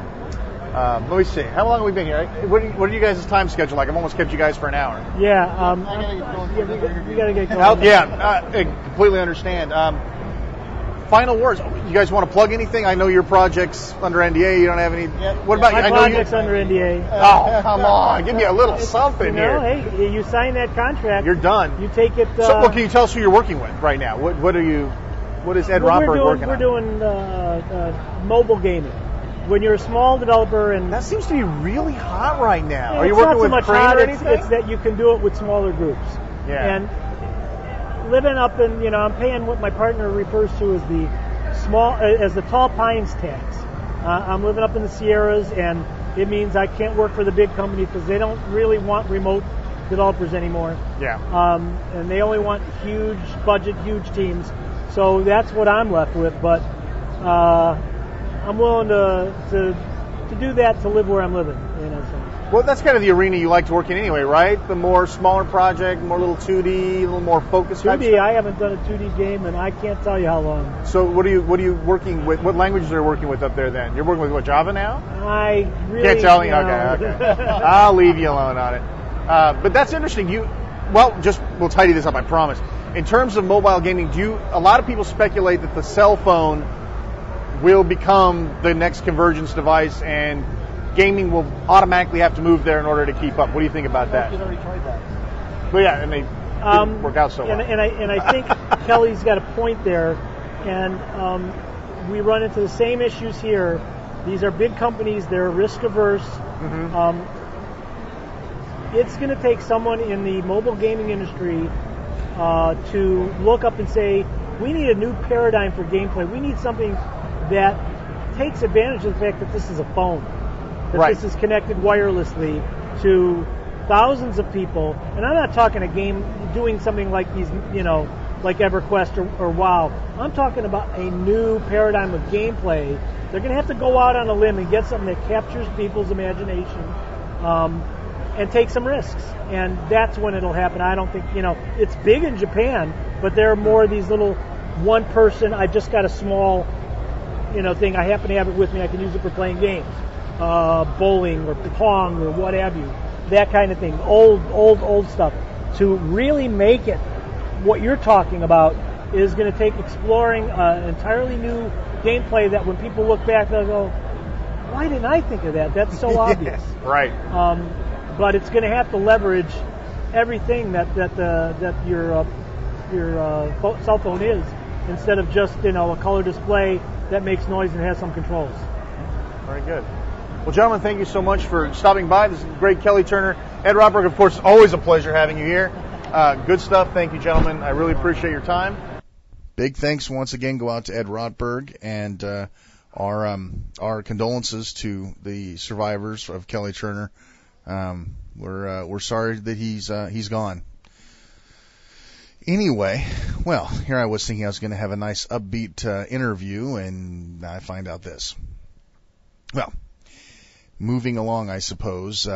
We've all had to deal with this in the past. I guess as humans, we will continue to deal with it in the future until somebody makes us immortal, which I don't know if I'd want to be.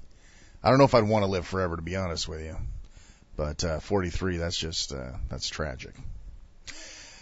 All right. Anyway, well, we've got a few more interviews from the Classic Gaming Expo 2005 that we're going to have for you. And remember, Classic Gaming Expo 2007 is on, and we're going to be there. Lots of new interviews coming up next year. It's going to be very exciting. So those of you who are thinking Retro Gaming Radio is going to leave you, guess again. We've got much, much more going on. So stick around. This month, Subarurat for our hardware flashback has got something really special planned for you. A Christmas Commodore 64 special. Outstanding. Subarurat's segment has been well received by everybody. We really enjoy having his hardware segment on the show, and this episode is no different than his others. Outstanding work, great quality. I know you're going to enjoy it. Let's hear now from Subarurat on the great Commodore 64 Winter Edition on Retro Gaming Radio. There's a new personal computer from Commodore with a third more built-in memory than the Apple II at half the cost. The Commodore 64.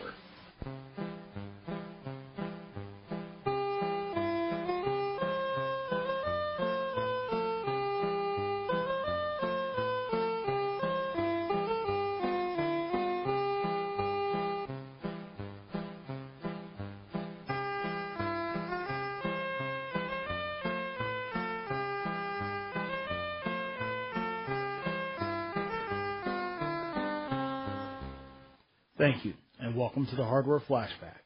On this edition of the Retro Gaming Radio Christmas Show, we're going to be talking about the Commodore 64, probably one of the most memorable computers in the history of computing, and certainly a high point of classic gaming. The Commodore 64 was originated in 1982 and stayed in production for 12 years until 1994, virtually unchanged other than revisions for cost effectiveness of production. But the core system was the same memory, the same processor, the same sound, the same video. And you can't really say that about many other computers. The Apple II had a good long run, but never achieved the abilities of a Commodore 64 by any reason. But we're starting in the middle. Like all systems, all classic gaming hardware, there's always a backstory, and sometimes it's not what you think it might be. So we're going to start off by talking about the three main components that made up the Commodore 64. The 6502 processor in its 6510 revision in the Commodore 64, the VIC-2 graphics chip, and the SID sound chip. Without these three coming together as they did, the Commodore 64 would not have been the Commodore 64. We're going to talk about the origin of each of these components and some of the men behind them, which is really almost as fascinating as the actual hardware. So we're going to discuss the SID, the VIC, the 6502, and the men behind them, and what that system did once all those components came together, which is really astonishing given its abilities. You're talking about a 1 megahertz processor with 64K of RAM, system RAM, and a graphics and sound chip that were unrivaled at the time and weren't even designed for a computer. So let's begin.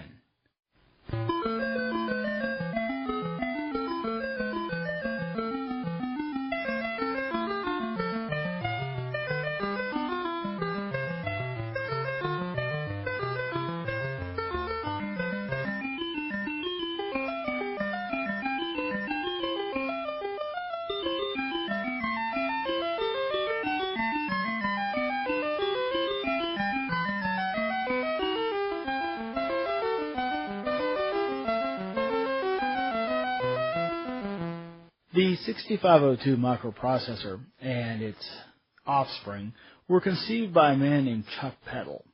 Chuck was an engineer for GE and several of the other major computing houses at the time, and he had been instrumental in conceiving the operation of the timeshare system, which was where companies, rather than purchasing a very expensive mainframe computer, would lease time on one. That market had collapsed because companies finally did an accounting of what they were really spending for the time they were getting and figured out they were better off buying their own mainframes, which they did. Peddle conceived of the 6502 processor as a follow-on to the 6501, which was a pin-compatible processor to an existing Motorola design. The 6502 was to be a low-cost microprocessor that was never intended for computer use. In fact, Chuck Peddle was quoted as saying, it was never intended to be a computer device, never in a million years. If we were going to do a computer, we would have done something else. So the 6502 was designed to be a low-cost microprocessor that would not exceed a cost of $20, which was revolutionary at the time. Many of them were between $150 and several $1,000s for the microprocessor. Peddle conceived that this processor would be used in thermostats, automobiles, anything but a computer.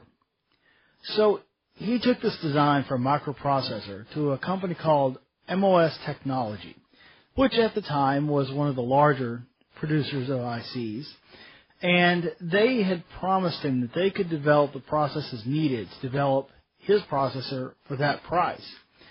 So he joined with them, and we're talking 1974. This was a fair amount before the Commodore 64 debuted 8 years later. So by then, it was already a dated processor. So you can imagine in 1994, when it went out of production, you're talking about a 20-year-old processor that was still viable in many ways.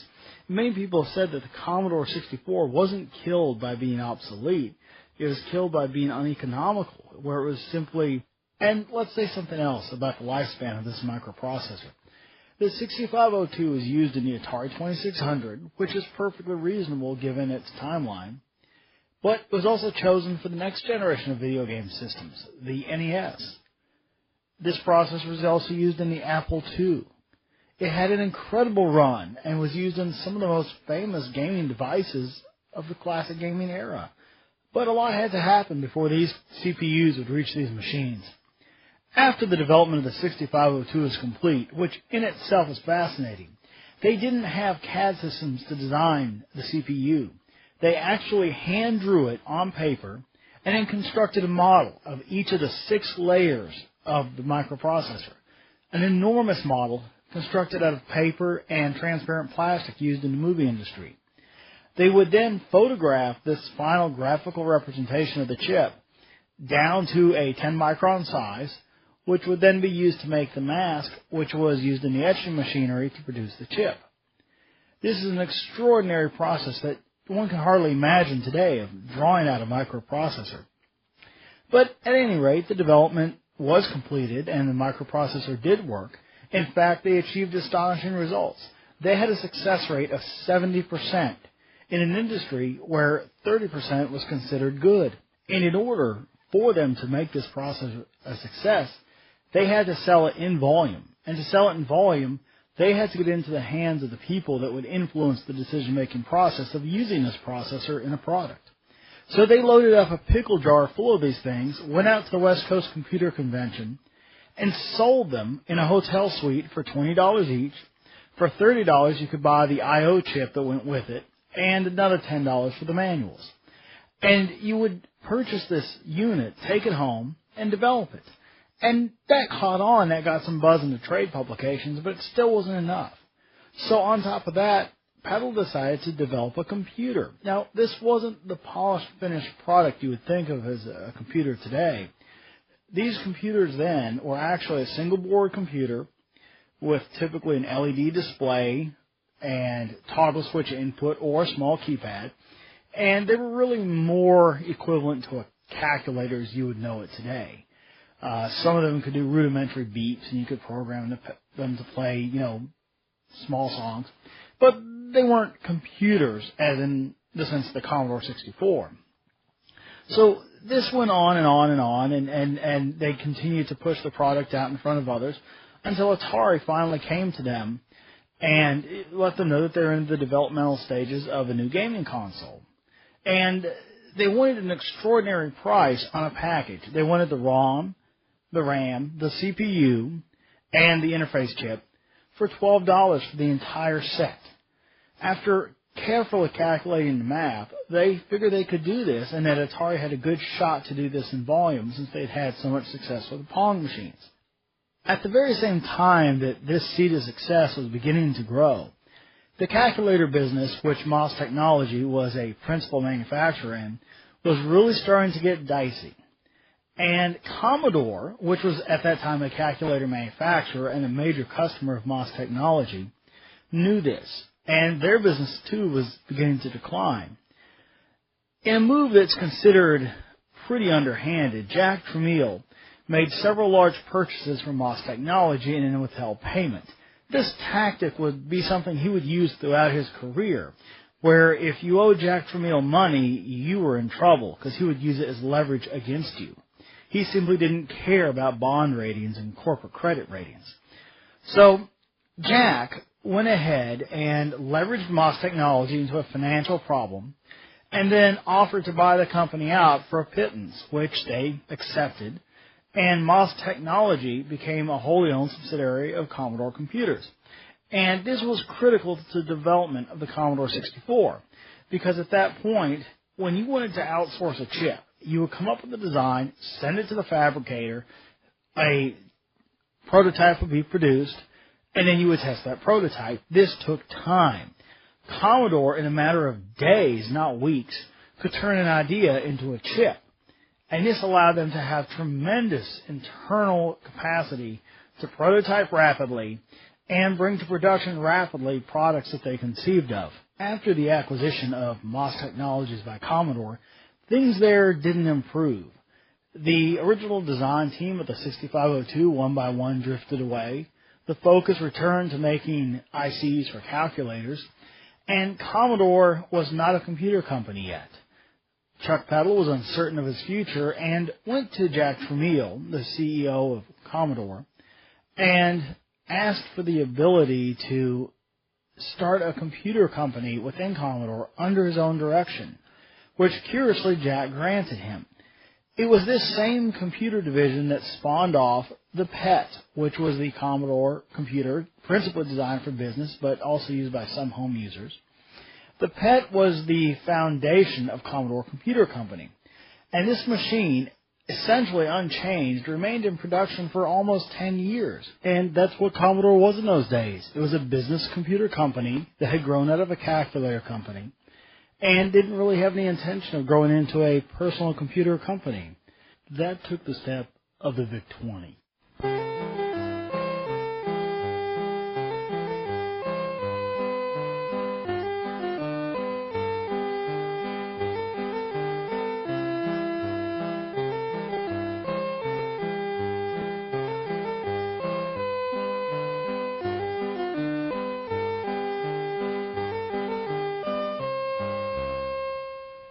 The Commodore 64 home computer has an unusually large memory. Remember, it also has all the peripherals you're ever likely to need.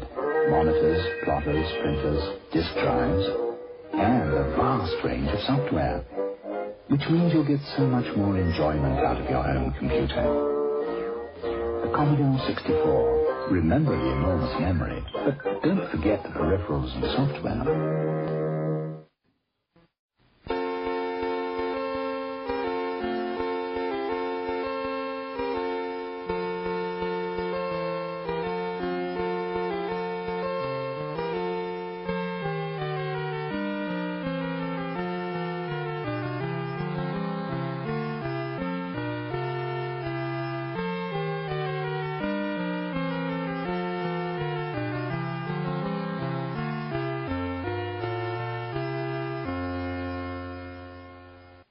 Good luck, son.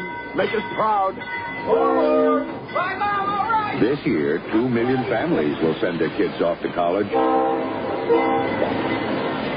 But many of these kids won't be able to compete because they lack computer skills. A home computer can help. The Commodore 64 gives you more computer for less money than anyone else. Instead of saving for your kids' education, maybe you should spend a little for it. One of the internal products developed at Commodore MOS Technology was a VIC, video interface chip. This chip was designed to be used in a variety of Commodore computers and other products. And this chip had caught the eye of several engineers. Robert Yanes, who went on to design the SID, Bob Russell, Al Charpentier, and Charles Wernerville.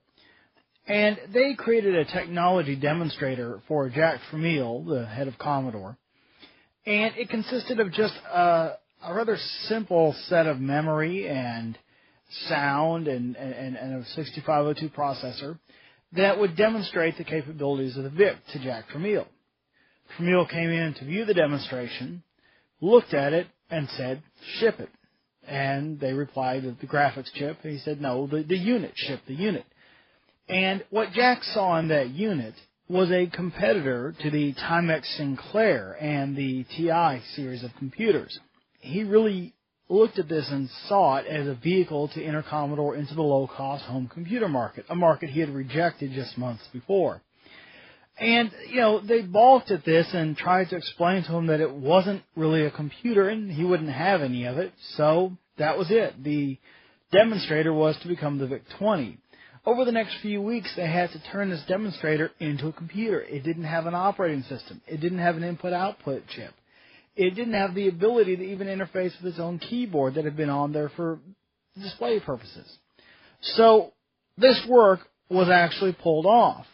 And by the end of the year, the VIC-20 shipped. The VIC-20 uses the same case as the Commodore 64, or one could say the VIC-20 case was used for the Commodore 64. But they're two very different computers. You can really argue that the VIC-20 is a Commodore PET with a different graphics and sound chip. It used a lot of the same hardware in order just to get the thing out the door. It was not really a complete product. It was a thrown-together soup at best. But it worked, and it shipped, and it sold software. And it was a very low-cost, user-friendly computer that was really the basis of Commodore's entry into the home computer market. But a few more things needed to happen before the Commodore 64 came about. While the video interface chip and the sound chip in the VIC-20 were good, they were not great. They were about average for the time. Something spectacular was needed for the Commodore 64.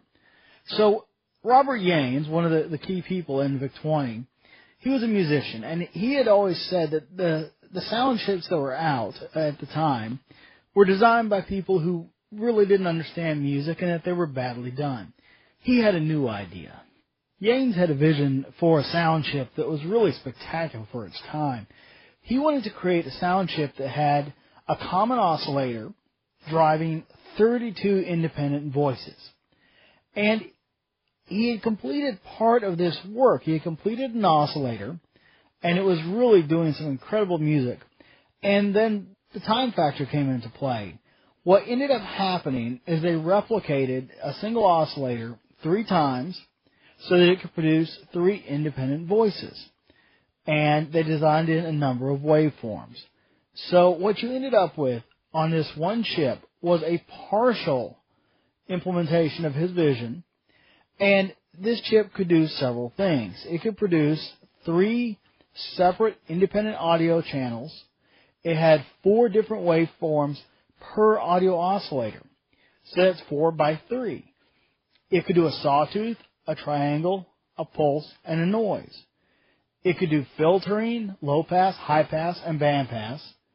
It could do notch filtering, rejecting, and one of the neatest things that it could do at the time was the attack, decay, sustain, release volume controls, ring modulators, and an oscillator sync for each audio. These are features that later the SID chip was used in synthesizers standalone. It was that good. And nothing like this existed. In fact, it was said by Charles Winterble, one of the key engineers in the Commodore 64, that it was 10 times better than anything out there and 20 times better than it needed to be. As a side feature, it also included 2 8-bit ADD converters, and these were used for game paddles. And later, in the GEOS, which was a graphical operating system, it was used for the mouse. It also had an external audio input that he snuck in there, so it could be used later for audio processing. This feature isn't available on the Commodore 64 unmodified, but it certainly was intended that the chip would go on to do other things. In fact, even the failures of the SID chip ended up being useful to one degree or another. It had a quirk in it where a pop would be heard in the change in the volume levels. This was later tooled into a 4th channel to be used as a percussion instrument. So sometimes in Commodore 64 games and music, that percussion sound you hear is actually the pop of the volume changing.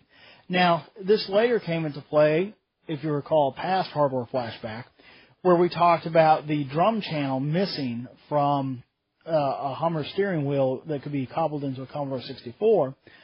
This has a tie-in to the drum channel being an error, and unfortunately this error was corrected in a later revision of the chip, removing its functionality from certain Commodores. As good as the sound was in the Commodore 64, it would take more than sound to make the machine the success that it was. It needed excellent graphics. For that, there was a chip in development called the VIC-2. It was designed primarily by Al Charpentier and Charles Winterble at Moss Technology, and they had this vision of producing a graphics chip for the next generation game console, something in the order of the Nintendo era, and he wanted to produce this chip so that, Moss Technology could market it independently, and it wasn't really intended for a Commodore computer. And they realized that a couple of the things they needed to do was implement some poorly implemented technologies by other manufacturers. One of those was sprites. Sprites are moving images on the screen in one sense or another.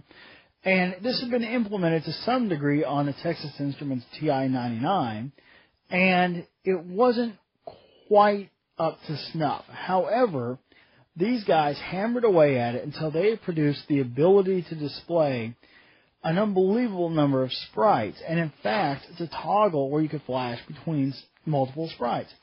Almost 75% of the chip's functionality was sprite generation.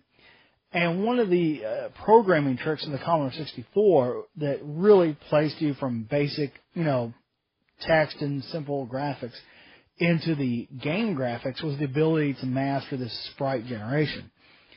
The chip featured 16K of address space for video memory. That's 16K. It had a 300 by 20 pixel resolution, 40 by 25 text characters. It could display 16 colors at a given time, and it was able to handle 8 sprites per scan line. It had an incredible ability to interface with the processor because it was designed by the same people as the processor manufacturer. So this chip was able to bring the graphics, and if you look at Commodore graphics, the early graphics of that machine were really quite good, and many of the later games were able to keep that machine competitive with PCs into the 90s. I remember looking at box shots in the late 80s, early 90s of, PC, Amiga, and Commodore, and other machines, and the Commodore was competitive. I remember, I was a Nintendo owner, but also a Commodore owner, looking at the box shot of a Commodore game and saying, well, that looks a little bit better than a Nintendo. And I didn't understand at the time the relationship between the two machines of sharing a processor and what have you. But I think it's extraordinary, though, that a computer designed in 81 and implemented in 82 was competitive with a purpose-specific video game system 2 years later. I think that's really special. And this VIC chip is really part of the heart and soul of the Commodore. The other machines on the market just didn't have the personality of this computer. And one of the things that really stuck with me in researching some of the background of Commodore from a lot of different sources was the personality of the guys somehow surfacing in this computer. And that doesn't happen often in consumer products. You could argue it happens to some degree with Nintendo, given the creation of the Mario and Donkey Kong characters and the sort of feel that they've maintained over the years. I think that Shane did a piece on that where he was talking about how Mario played the same across multiple games. And that sometimes the individuals do translate into product, although often it's strictly filtered out. These gentlemen who created this system were an extraordinary group of people. They were engineers who went from taking tracing paper and created ICs. But they weren't just engineers. Some of them were drunks. One of them was a professional alcoholic, bar none. They partied. Bill Hurd, one of the engineers in the Commodore 64 days that later went on to be a player in the Amiga, and almost one of the chief people at Commodore, was an absolute pot-smoking, whiskey-swilling psychopath. And I can't really convey all that to you in the course of this one broadcast, but there is a book out there that I strongly recommend. It's called On the Edge, The Spectacular Rise and Fall of Commodore, and it's by Brian Bagnall. I really recommend getting this book. It will tell you more about the personalities and personality disorders of these creators than you can imagine. You come away from it really feeling like you know these guys. I strongly recommend it. It just tells you more than any list of technical specifications would ever do. And Jack Tramiel forged these pieces into the Commodore 64, not by technology, not even by good decisions. He was a greedy, despicable human being. But what he did is walked into a room, saw part of a product, or even part of a different product, and demanded that it somehow be released as a fully functioning computer, often in a matter of weeks. And he was driven by the deadlines of the Consumer Electronics Show and some of the other technology shows. And he didn't really understand engineering, didn't really care. And these guys really moved the world. They made the impossible happen. And that's something, because the Commodore 64 is really a last-minute accident. And we're going to get into that in just a minute. And I hope that you'll understand that, as I did, I went back and looked at some of my Commodores in my collection, and it was a whole different machine at that point. It wasn't the corporate, perfectly perfected, tested product that I'd always thought it was. When you're younger and you're now looking back on those days as a retro gamer, And you say to yourself, this thing was a corporate product. It was bought off the shelf. And you realize this thing was a last-minute hack. And yet it did all these amazing things. So we're going to get into that in a minute of how the Commodore 64 came to be. For now, enjoy another break of some classic Commodore music and a commercial or two.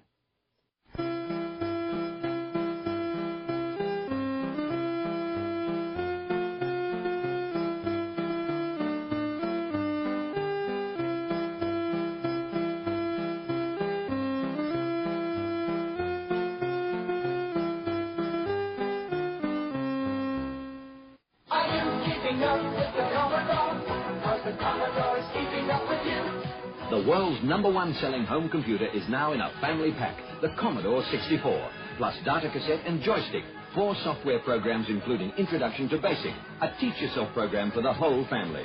The Commodore 64 Family Pack, a value of $700 for just $499. Are you keeping up with the Commodore? 'Cause the Commodore's keeping up with you.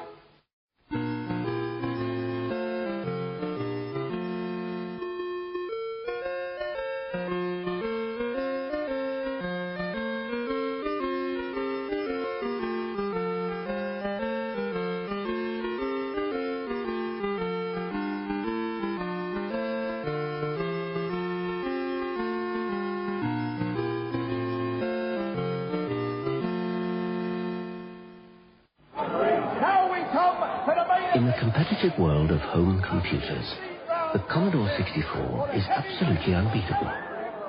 With its enormous 64K memory, its printers, plotter, disk drive, monitor, and its vast range of software, we believe the only thing the Commodore 64 doesn't have is any serious competition.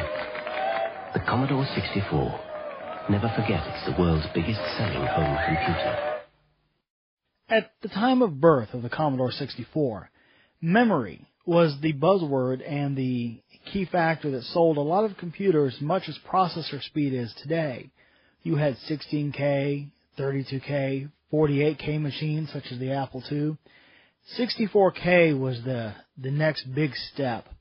And Jack Tramiel knew that memory prices were dropping, and his engineers were aware of this as well, and that the memory, while at the time was too expensive to be used in a home computer at a reasonable price, at his price goal, that by the time production hit, it would be that reasonable. So he gave the green light to do the Commodore 64, with one caveat. He wanted it ready within 2 months for the winter show. And he tasked 2 of his key managers, Charles Winterbo and Al Charpentier, to proceed with it. And at the time, it was going to be called the VIC-40. And Bob Yanes, the engineer who invented the SID chip, and a few other technicians, were really the ones driving the development. And the managers had the sense to let them go ahead and do it. Bobby Haynes had already proven himself by almost one-handedly designing the seed that became the VIC-20 and designing the SID chip. And another fellow, Russell, came in, and Yanes and Russell began to work on developing this VIC-40. And the architecture wasn't that complex. It was, the memory chips, the SID chip, the VIC chip, the processor. And to tie it all together, they had used a programmable logic chip where they could lay out the chips and then later program the connections and timing between them. And this was a huge benefit in the prototyping of this. They got the hardware working and wrote some basic demos that would show off the capabilities of the sprites in the VIC chip and the sounds that the SID chip was capable of. And they shipped it off for demonstration. The machine was incredible and received very well. If you've ever seen the movie The Pirates of Silicon Valley, there's this rather fraudulent scene where they show people rushing up to the Apple booth, gawking and staring and grabbing and clamoring. That was what happened at the Commodore booth. The Apple booth was relatively empty, as anybody who actually attended the event will tell you. And the Commodore at the time, the VIC-20 was doing well, and the 64 just took it to a whole new level. People wanted this machine.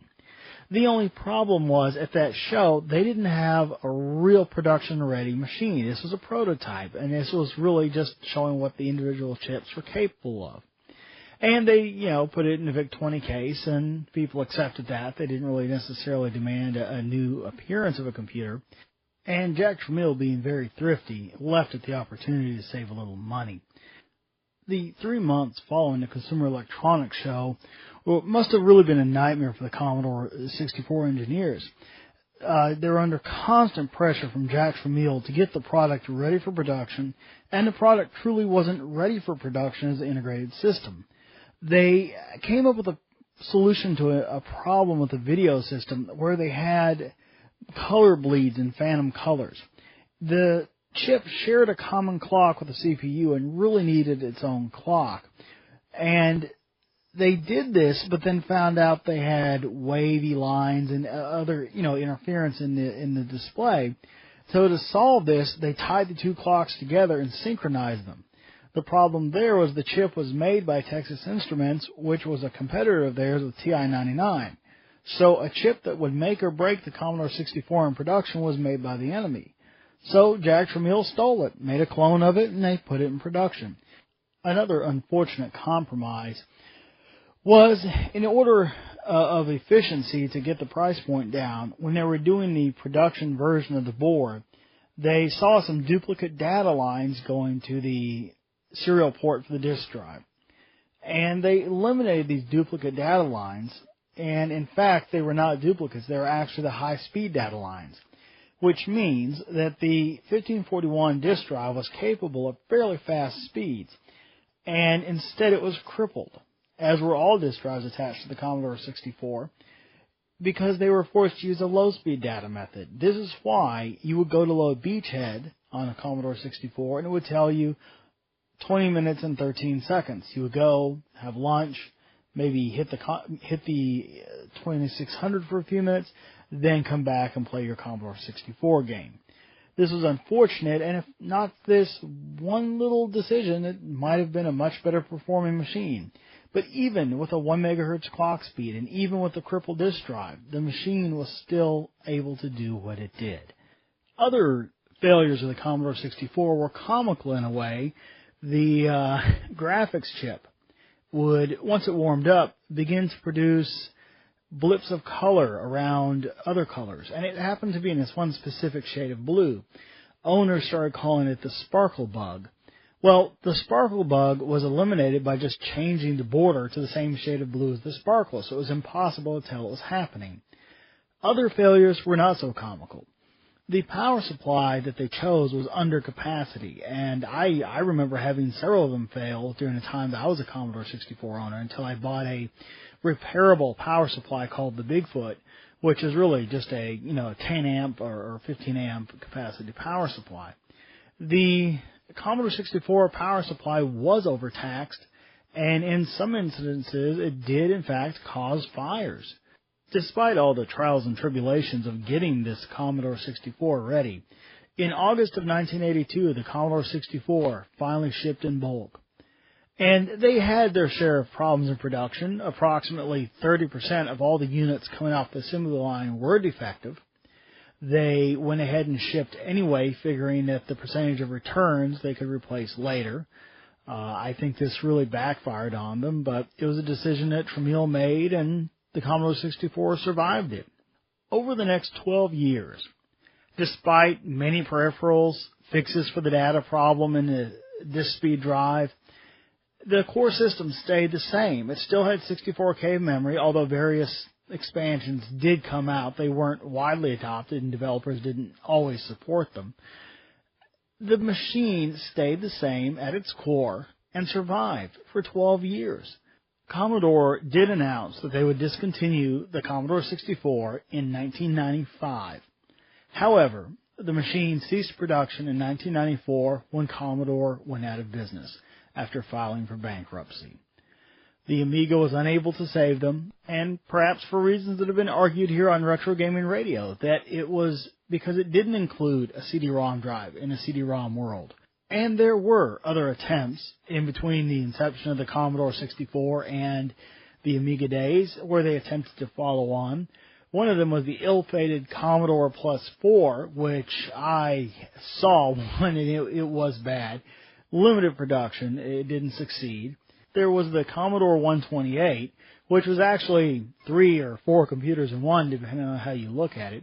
It was designed to be compatible with the defunct CP/M operating system for no good reason. It was compatible with the Commodore 64, and it was a Commodore 128 all on its own.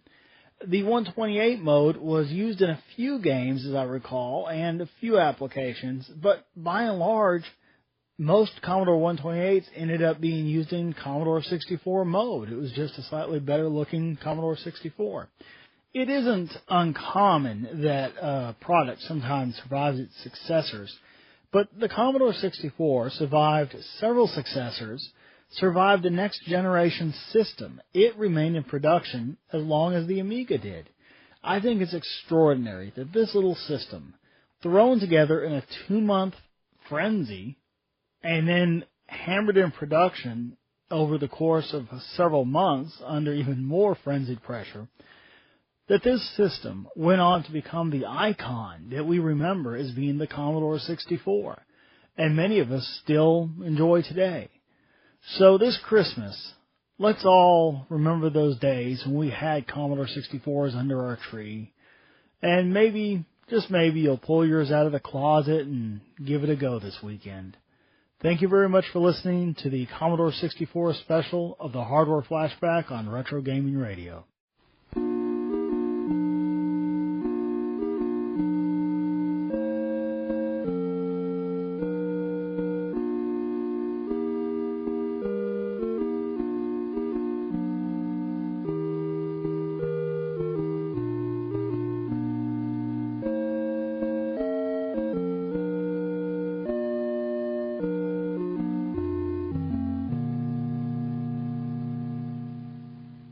The Commodore 64 could be the microcomputer industry's outstanding new product introduction since the birth of this industry.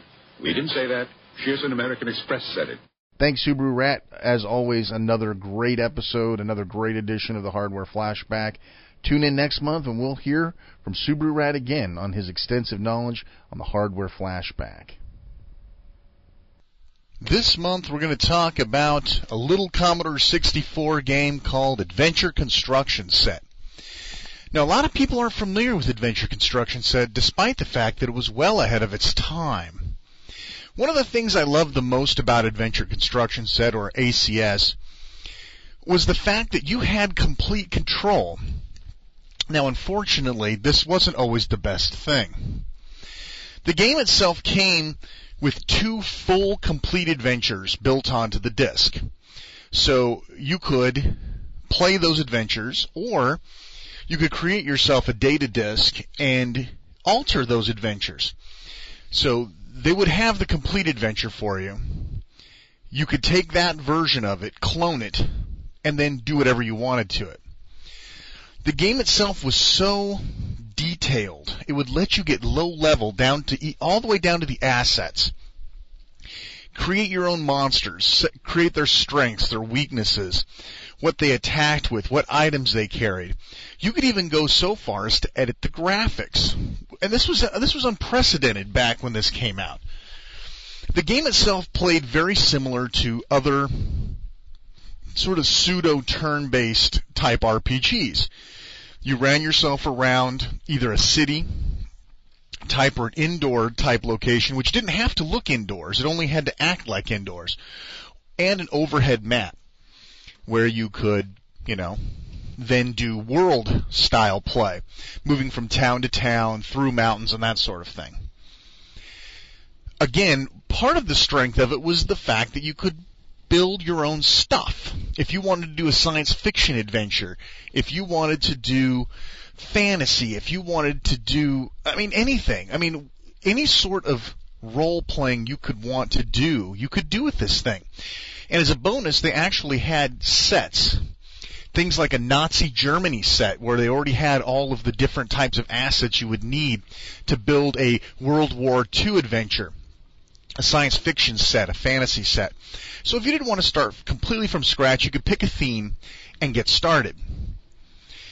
What really made this game well, not even really a game, but really made this interesting was not only the level of detail that you could use, which included things like event triggers, things that even modern day type construction sets don't necessarily have, things where if you opened a particular door, you could make things happen in another place in the world. If a trap was sprung, then that would release a certain monster from behind a wall, or any number of different possibilities. Literally, I know it sounds cliche, but the only limit was your imagination. Of course, as with any game or construction set of this nature, unfortunately, there is always that overwhelming sense of there's just too much to do. I mean, if you think about it, you're being asked to build a game from the ground up.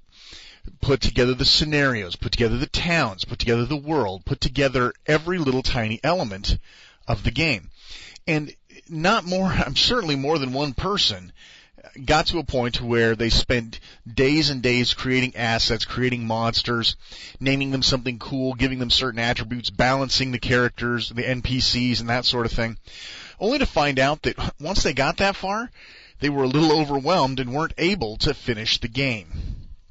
Well, this is something, again, fairly unique to adventure construction sets, certainly during that time period. The game had the ability to let you select to allow the computer to finish your adventure. Let me give you an example. You build a world map, and you put a couple of cities on there, and maybe some basic outlines inside the city. Yeah, you put together some monsters, you put together some NPCs. You have the real basic crux of the game together. You could then tell Adventure Construction Set, okay, finish my adventure for me. And hours and hours later, okay, many, many hours later and many disk swaps later, this Adventure Construction Set would complete your adventure. It would actually finish it. It would fill in the towns. It would fill in scenarios. It did everything necessary to make your game playable. Unbelievable, the level of detail that this thing would allow you to do. And if you were really, really bored, and you really had nothing better to do, you could tell Adventure Construction Set, hey, I want you to build something completely from scratch. I'm not going to define a town. I'm not going to define the mountains. I'm not going to define anything. Here is, I want you to use the fantasy set, go. And a few hours later, many, many hours later, you would have a play disc that was ready to roll, ready to play. The disc itself you could give to other Adventure Construction Set owners, and they could play through your adventure right there on their copy of Adventure Construction Set. As I recall, the production values in this game were incredible. The music was incredible. Even the Amiga version, with its considerably better sound system, was unable to capture quite the original beauty of the theme music. You could even bring in, if I remember correctly, your own theme music. You could bring in your own music and sound effects to play during your adventure. Of course, they also provided you with a generous library of musical tones, and everything that you needed to put together your own adventure without having to really write the core stuff yourself. So, as high level as you wanted to take it or as low level as you wanted to take it, Adventure Construction Set could do it all, and it was very, very cool. So much, in fact, I don't think I've seen another product quite like it. There are things that, of course, modern day titles, like Baldur's Gate, I think, had a construction set. Neverwinter Nights has a construction set. And even those sort of things don't assume that you want low-level control. They give you the basics to work with, and you have to generate the world yourself. But I don't remember seeing anything that would build the kind of complex worlds that Adventure Construction Set would do. Now, as I recall, there was an Apple II version of Adventure Construction Set along with the Commodore 64, and there was an Amiga version. And I'm trying to recall whether or not EA put out a PC version. I remember there being an Atari version. So no matter what your platform, whatever your emulation tastes are, chances are likely that there's a version of Adventure Construction Set out there just for you. Personally, I recommend the Commodore 64 version. I believe that was the native version that it came from. The graphics look like 64 graphics. It doesn't look like those weird ported graphics from a Spectrum or from an Apple. It looks like it was natively built on the Commodore 64. Much like other Electronic Arts titles of the time, like One-on-One and Legacy of the Ancients, and all of those, they all give the feeling that they were coded natively on the Commodore 64 and simply ported to other platforms. So you almost always want to go with the platform that the game was created on. It's fairly easy to get your hands on this guy. You can search any Commodore 64 archive. It doesn't require anything special to run an emulator such as Vice. If I remember right, it will support more than one disk drive. So if you're used to working in a single disk environment in your emulator or on your actual Commodore 64, if you still have one, I would seriously recommend that you look into expanding your emulator to handle more than one drive. Because, trust me folks, you will not, even with the ease of using an emulator, you will be swapping disks like a madman. If you have, I think, even more than 2 drives, if you have like 3 drives, you could put the actual Adventure Construction Set disk side A in one drive, side B in the other drive, and then finally your adventure disk itself in the third drive, and I think it could be done unattended. I don't completely remember. It's been a long time since I've had to build me an adventure. But turn up the processing rate, overclock your Commodore 64 emulator, and get a couple of these adventures popped out. It's truly amazing. Yet they do feel a little bit generic in nature, these adventures that the system cranks out. But they're completely playable. They're a great way to kill an afternoon. And I highly recommend it to anybody who is an RPG aficionado or one of those people that long to see what it was like to be able to actually build your own worlds. Back in a time when, there was no point and click and plays or, 3D game construction kit.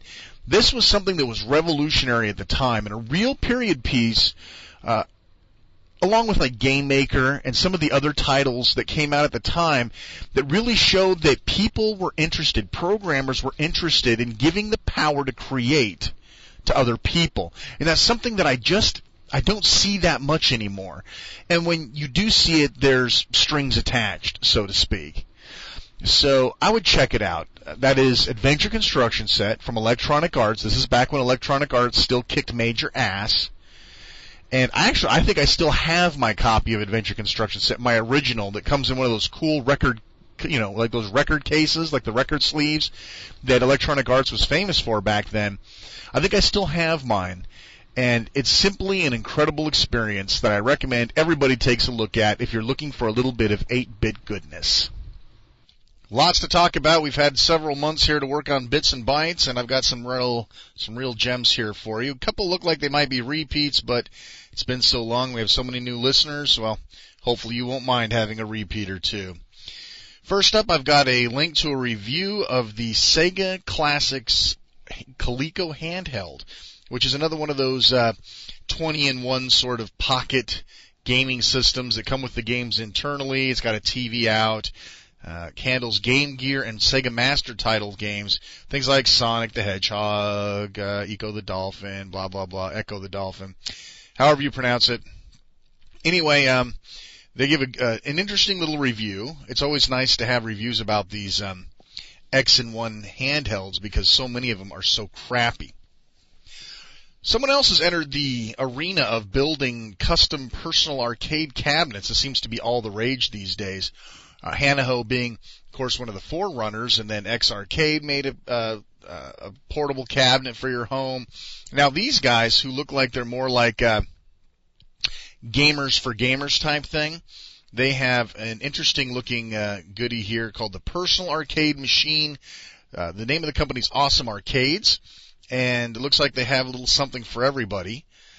So you can check them out. They're going to be at the Video Game Expo, or they were at the Video Game Expo, I should say, which I did not get to go to. Maybe Chris, my friend Womp Rats over from the forums, can tell us more about it sometime. But anyway, this is going to be, another place for you to check. The picture they have of the units looks very chic, very slick. Looks like they have multiple joysticks, multiple types of controls like trackballs. Prices, of course, are going to vary based on what you want. But hey, it's there's plenty of folks out there that are looking for just this sort of thing. So take a look.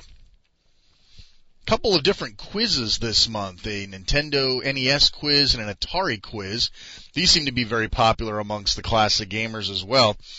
Identifying sounds or visuals, portions of pictures, screenshots, etc. You see how much you remember about some of your favorite classic games.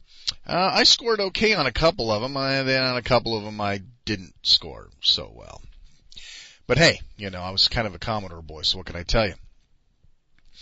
We have a video. We had tons of videos submitted from Google Video, YouTube. One of such video is Jerry Ellsworth lectures about the Commodore 64 at Stanford University. This is one of those ones I was pretty sure that came through the pike at one point in time or another, but I'm going to go ahead and post it again. It's always fun listening to Jerry talk, especially if you're a geek techno head like I am. That's always fun. Moving right along. Man, it's just amazing how much stuff we've got. Okay, let me see here. I kind of want to keep some sort of coherency here. I'm relatively positive we talked about this U-Wink thing. This is Nolan Bushnell's The Next Chuck E. Cheese, where it's supposed to be this restaurant slant, viral video gaming type thing. I'm sure we've talked about this. I'll leave it up there, but I don't know. I'm pretty sure that we've gone over this before. Anyway, it's supposed to be like the next high-tech Chuck E. Cheese. He believes that he can get into that social gaming aspect by using a restaurant to do it. Hey, maybe he's right. People love to eat. Our friends over at Retro Blast, Coin-Op TV, they've been doing business for quite a while now, bringing you some really cool video TV-style interviews. Here I get one from also Jerry Ellsworth, who they spelled her name wrong. But boy, look at what she's wearing. That's insane. She's like, I don't know.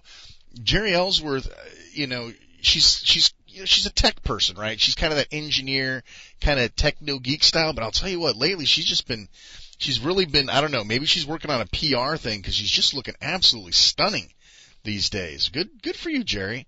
Anyway, this is episode 44 I had sent to me from the California Extreme 2006. And this, of course, like I said, features Jerry Ellsworth. Interesting. Again, either you like Jerry or you don't, and I happen to be on the like side. I think she has good stuff, and she's doing good things. Another one of those quizzes for you to take. I'm just going to breeze right by that. Simply amazing how much crap I have in here, folks. I'm serious.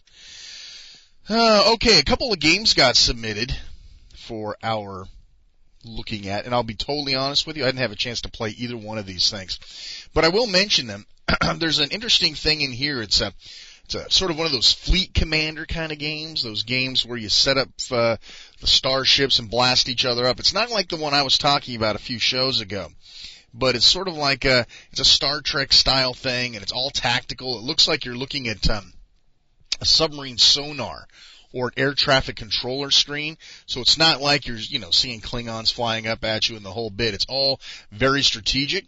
It looks cool, and from the description, it sounds very engaging, which might not be the best thing for me these days because I barely have time to be engaged at all. Here we have Shuttle. Do you remember Shuttle? Apparently, let me see here. I'll see if I got some notes. I should have had some notes on this one. Yeah. This is like the old Shuttle game. I can't remember who put that out. Was it Electronic Arts? In any event, there's an interesting little Shuttle game here for you to take a look at. It looks very Amiga-ish, to be honest with you. So I'm not sure whether that was intended or what. Remember Vector Graphics, that company? Yeah. Anyway, these are all from an abandonware site. These are like old DOS games that get, they get abandoned, right? The company's no longer supporting them or producing them or supposedly making any money on them. So both that Begin 2 and this Shuttle are older games that have been released, not necessarily into the public domain, but they're considered abandonware. All right, moving right along. Playable Pac-Man costume. This is also from our Retro Blast friends. This guy made a costume which basically makes him look like a Pac-Man cabinet. and he managed to wire it up so that it actually had Pac-Man playable on it. And apparently he used an old laptop and an emulator inside the unit so that people could play it. It actually looks pretty cool. I'm going to say, I've said it before and I'll say it again. People have way too much free time on their hands, because I don't know when I'd have time to build a miniature Pac-Man thing like that. Nerdy shirts. This is pretty cool. I've been to this site a few times now, and they always seem to have something kind of cool. This is interesting. The Nintendo Family Tree shirt, and I might have to have one of these. This shows a family tree. You know what a family tree is, right? They show like branches of who's related to whom. And it starts off at the top with the original NES, and it branches two different ways. One goes to the Game Boy, which branches to the Game Boy Color, and what's the other one? I don't know, another type of Game Boy, maybe Super Game Boy. I don't remember. There was another weird one. And that branches off into the Game Boy Advance, the Game Boy Advance SP, and the Game Boy Micro. And off the SP comes the DS and the DS Lite. And then off of the other side comes the SNES and the N64, the GameCube, and finally the Wii. So that's kind of cool, you know, $20, buy a shirt that's got geeky Nintendo stuff on it. You know, sadly enough, I'd probably buy something like that. It's funny. Okay, here's something interesting. This is one of those things. Again, I didn't have a chance to play it, but it sounds interesting. And I like it when people do weird stuff like this. This is a game called Racing Pitch. And it lets you be the engine of a car. And it looks like from the graphics that it's like, what do they call those? Like those ASF racetracks, you know, the old ones that you were actually slot car racing, right? Slot cars. And you're in control of a car on a slot. And you use your microphone to mimic engine sounds. And the better that you do the engine noises, the faster your car will go. That's kind of cool, right? I would not recommend the asthmatic people out there break in on that one, but that's kind of cool, right? I mean, it's something different. I mean, I don't know how much fun it would be, but eventually I'll get around to checking it out. Hell, it makes me out of breath just thinking about it, to be honest with you. Okay, so what's next up? Let's see, another video. Hard to find documentary about Tetris and its creator. Alexei, Russian names are no better for me. Pajitnov, yes. Also covers the rivalries between Nintendo and Atari and the absurdities of buying copyrights for software from a country that doesn't believe in property, much less intellectual property. I got a chance to skim like the first 10-15 minutes of this. It's pretty long. It's like an hour long. But trust me, you'll find it interesting if you're at all. It's a BBC production, you know, and they always produce good stuff. I would suspect you'll find that interesting, especially if you're like me and a big fan of Tetris. And let's be honest, who is not? Let's see here. We have another video which shows you how to turn an NES into a PC. This was done on the screensavers, which is what, G4 or Tech TV now? I can never remember. Again, I only glimpsed a brief part of it. It runs, 6.5 minutes. Something for you folks that are interested in turning things into other things. Something I've never completely got a grasp on, but hey. Here we go. This is something actually interesting coming from YouTube. A blast from the past, this 1983 clip from the PBS show Mr. Rogers' Neighborhood has Mr. Rogers taking a look at a Donkey Kong machine and even popping open the control panel for a peek. Now see, this is useful stuff, right? You actually, beloved kids show, and you have Mr. Rogers actually talking, and this black guy comes out and he opens up the thing and shows him how the control panels work, and this little kid's sitting on hand. Now, see, that's cool. I mean, that's, I don't know, talking about video games. That's good. That's good. I love this sort of stuff. I love seeing videos from, like, way back when.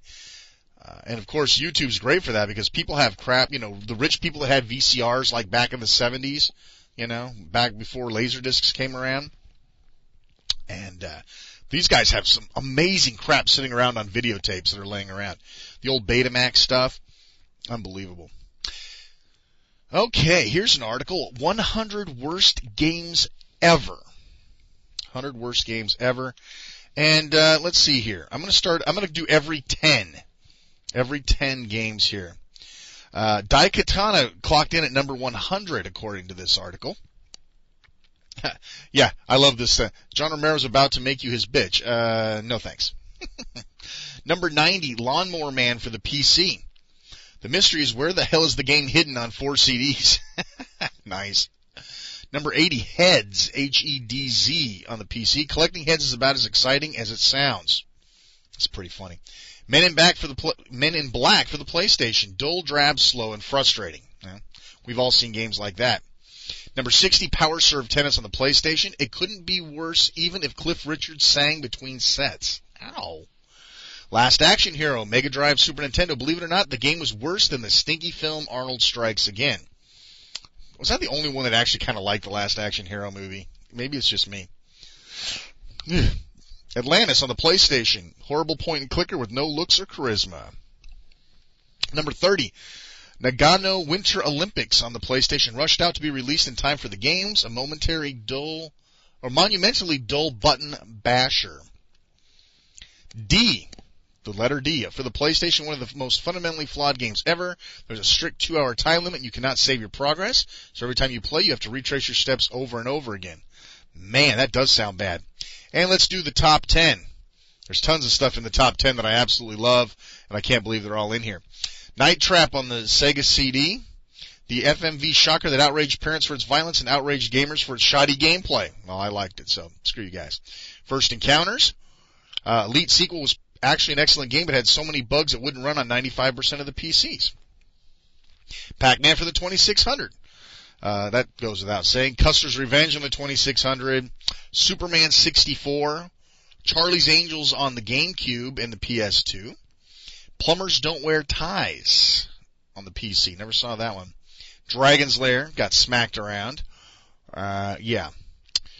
Arcade and consoles. Rise of the Robots, of course, that was a dog. And number 1, as if you had to guess, number 1 on the list, of course, E.T. for the 2600. Like none of us saw that one coming. So there you go. There's our top 100 worst games ever. Okay, what do we got here? Let me see here. A couple of these I need my notes for. What do we got here? Pac-Man Collectibles. Here's a book that supposedly helps you out and gives you a market value look at Pac-Man Collectibles. Yeah, there's tons of these books, folks. You've seen them for every collectible in the industry. Basically, you've got a book and let's say you go to a flea market and you find a stuffed Pac-Man doll. Don't know what it's worth. They're charging $50 for it because it's Pac-Man. You look in the book and it's worth $5. You saved yourself $60. So, there you have it. I'll give you a link to that. Yeah, good stuff there. Alright. Yeah, see another one of those dead pages. I'm surprised there's not more of them.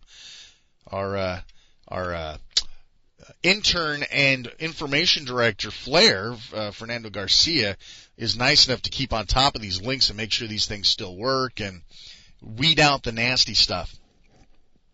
Here's from Modojo, the top 10 portable flops. So, number 10, the Atari Lynx. Number 9, the Sega Nomad. Number 8, the Virtual Boy. Yeah, I'd say that gets up there. The Game Boy Advance 1.0. Nokia N-Gage. Yeah. And you'll have to continue reading if you want to hear more about that. But, yeah, I mean, I guess technically flops. But I like the Atari Lynx. I don't care what anybody says. Screw you guys, I'm going home. The 100 best NES games ever. Here's another one of those giant lists. And let's be honest, folks, I'm not the greatest NES head of all time. In fact, I really didn't care much for the NES. I know. Just sim it down now. Anyway, this page, for those of you who actually did like the NES, okay, I liked a couple games in the NES. You guys can go here and find out what these guys thought their top 100 games choices were for the NES.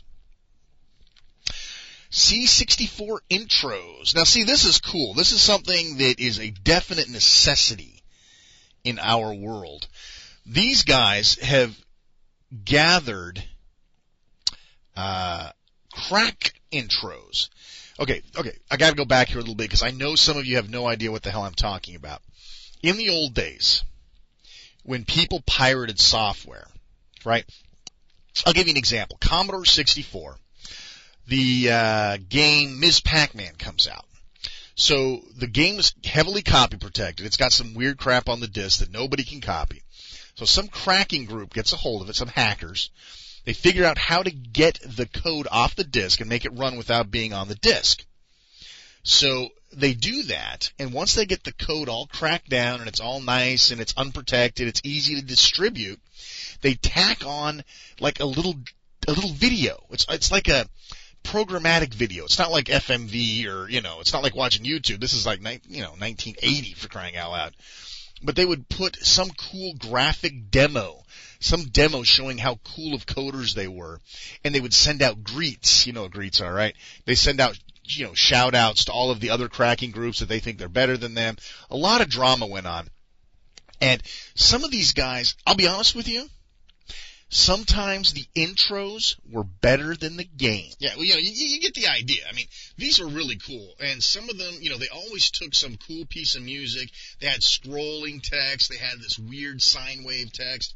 You guys know what I'm talking about. If you don't know what I'm talking about, you're probably not even close to being interested in this anyway. But yeah, C64, intros.c64.org.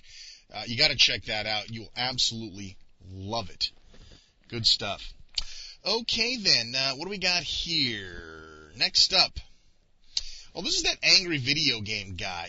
I've been hearing tons of crap about this guy, but I haven't actually had a chance to look at any of this stuff. This guy, who's that real angry comedian that screams all the time and he's mad? Not Sam Kinison, but who is that guy? Anyway. This guy basically sits and complains about video games.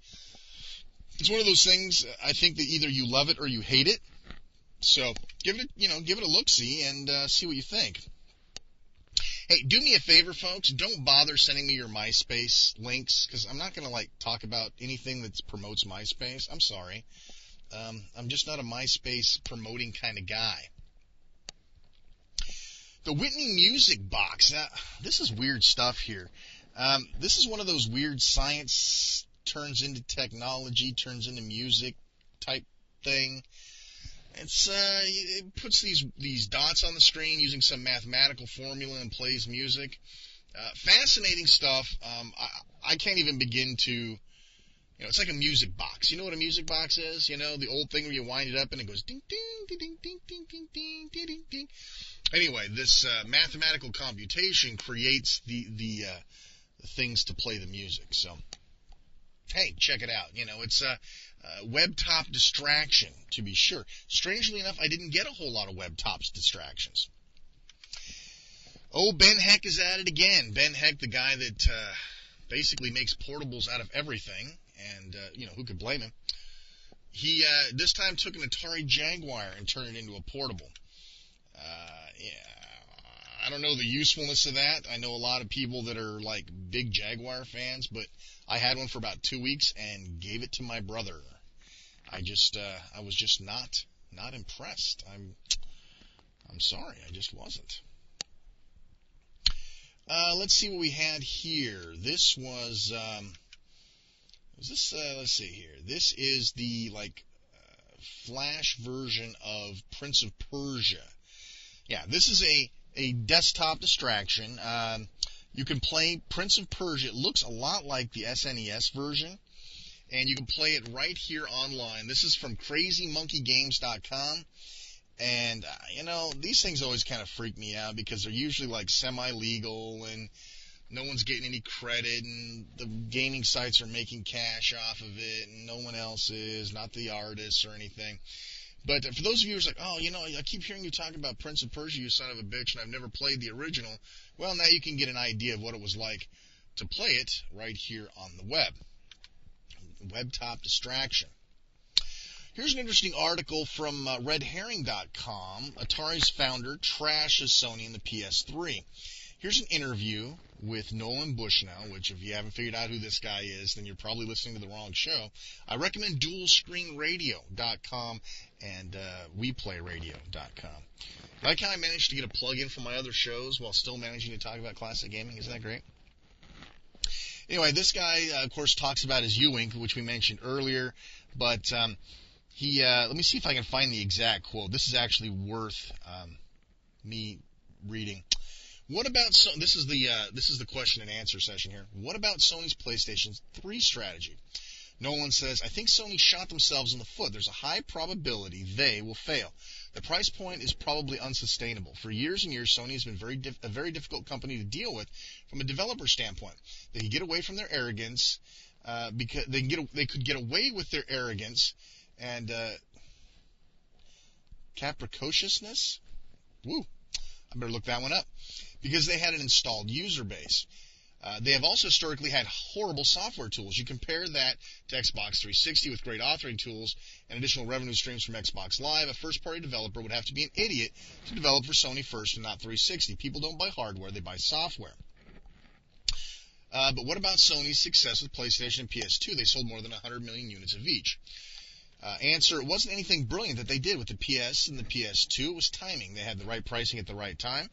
And we're almost the accidental winner. It would not surprise me if a year from now they'll be struggling to sell 1 million units, factoring in the PS3's price. I think the U.S. number of early adopters you actually have is around 300,000. So another little jab at Sony from the gaming legend Nolan Bushnell. Let's see here. Classic Gaming World Archive. This is cool, right? I always loved it when these old magazines that we grew up with actually managed to get released into some sort of an electronic format. And these are all available in PDF, no freaky X viewer or any sort of weird crap, XPS viewer, stupid Microsoft. No, nothing weird. You can grab these guys down and at least it's in PDF. And they have, it looks like from 81 to, 2006. So Computer Gaming World Archive, again, worth checking out. What I'd really like to see is like Compute Gazette or one of the old Commodore 64, like Run. Oh, wouldn't that be cool to have like Run magazine? I'm sorry, that would be just the shiznits. Amiga Animations. This is pretty cool. In the olden days, either you remember Eric Schwartz or you don't. If you were an Amiga person, then you remember Eric Schwartz. He was responsible for all sorts of stuff. These were cartoons that were created, I believe it was called Amiga Animator, maybe? Just, it's slipping right out of my head here. Anyway, people made like full-length cartoons right out of this program, and some of them were absolutely brilliant. Eric Schwartz was one of them. And here we have an animation here that showed some of Eric's early work that he showed at an Amiga show in 1993 from the looks of it. It's really interesting to see, and there's tons of other stuff here. I mean, you can download all sorts of stuff. A lot of his stuff's available here. It looks like an original Amiga format, and I don't remember. I think I saw somewhere that you could download them like an AVI or something as well if you didn't want to run an Amiga emulator. But it's fascinating to look back at how computers like the Amiga really spawned artists. Now you hear, well, Mac does that, and it's not really the same thing. With YouTube and that viral, that's the new buzzword now, viral. With this viral, video and networking and social networking, it's all crazy talk. But, so it's kind of interesting to see a foundation, I knew back then when I saw this stuff that it was revolutionary, and I knew the Amiga was revolutionary, and it was putting all these powers in their, in the hands of everybody. And this was one of the guys that really took a stance and went all the way on it. So anyway, good stuff there. Good stuff there. Let's move along. All right, next up we have the Holy Grails of console gaming. These guys are talking about the titles that are untouched in rarity and equally as untouched by the majority of the world. These are the console games that everybody secretly wanted, that coveted, And they have a pretty good layout. It reminds me a lot of, what was it? I don't know. Anyway, they have a top 20 list of all of the holy grails. Let me see if I can give you a couple here. Sonic the Hedgehog on the Master System, Congo Bongo on the Intellivision, Magical Chase on TurboGrafx 16, Bounty Bob Strikes Back for the Atari 5200, Mindstorm on the Vectrix. Let's see what else we got in here. Metal Slug on the Neo Geo, Air Raid for the 2600, Pepsi Invaders for the 2600. Made 125 of those. Those are going for $1,200 a piece. Wow. And the number one game on their list was a Nintendo World Championships Gold Edition. Apparently they made 25 of them, and they're going for about $10,000 a copy. So if you're lucky enough to have one of the 26, well, good for you. Okay, moving along here. Here we have Unboxing the X-Boy. We examine why Microsoft should and shouldn't enter the handheld fray, and no, Zune isn't good enough. So this talks about the possibilities of an Xbox Portable, why Microsoft should or should not get into it, et cetera, et cetera. So if that is of interest to you, we'll give you a link. Here you go for the man who has absolutely everything and about $4,500 to spend, the Home Pro Racing video game simulation. Basically, you get You get an environmental cabinet for your favorite racing game. You put on a 42-inch plasma and add your favorite console, and you can, race in this environmental style cockpit. I like how the TV and the game console are not included, but you're still paying $4,500 for it. Unbelievable. So for those of you who happen to have, a cool $5,000 laying around, hey, here's an interview with Todd Rogers, one of my favorite guys. He's one of the most prolific world record holder for video games. Good friend of the show. Been on the show a couple of times. Way of the Rodent has this interesting interview with him. So this is pretty good. He talks about all sorts of cool stuff. Journey Escape and, what happens when you have to go poop while you're playing these games for some amazing amount of time. So you might find that interesting. Todd Rogers, of course, is a great guy. So always like to support whatever endeavors he's in. Way of the Rodent also produces for us this month Missile Command Walkthrough. They have a sort of a walkthrough of what happens in Missile Command, where your point value is for each wave, and what sort of things you should experience at those times. Kind of interesting.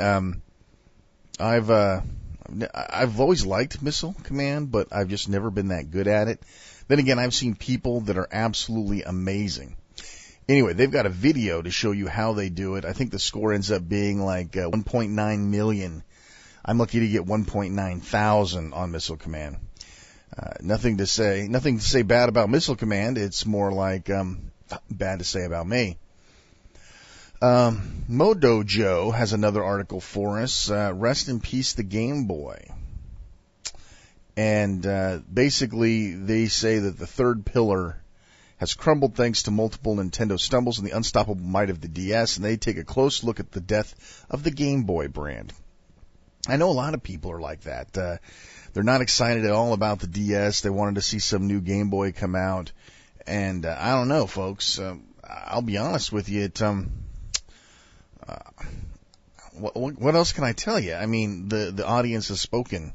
Just like any other market, the audience spoke and said, we love the DS, and so why would they bother to dump the DS or try to spread themselves thin by making yet another Game Boy, confusing the crap out of everybody who spent all the money on the DS, et cetera, et cetera.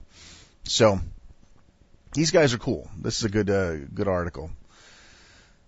So much to talk about. Okay, let's see what else we've got here.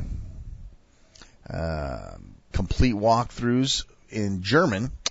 Yes, c64longplays.de. This is the walkthrough video files. So apparently at this site, you can download videos showing game walkthroughs. And let's see if I got a translation here. This time we have a bigger long play. At first I have played much shorter and older games. And I want to make more long plays because this.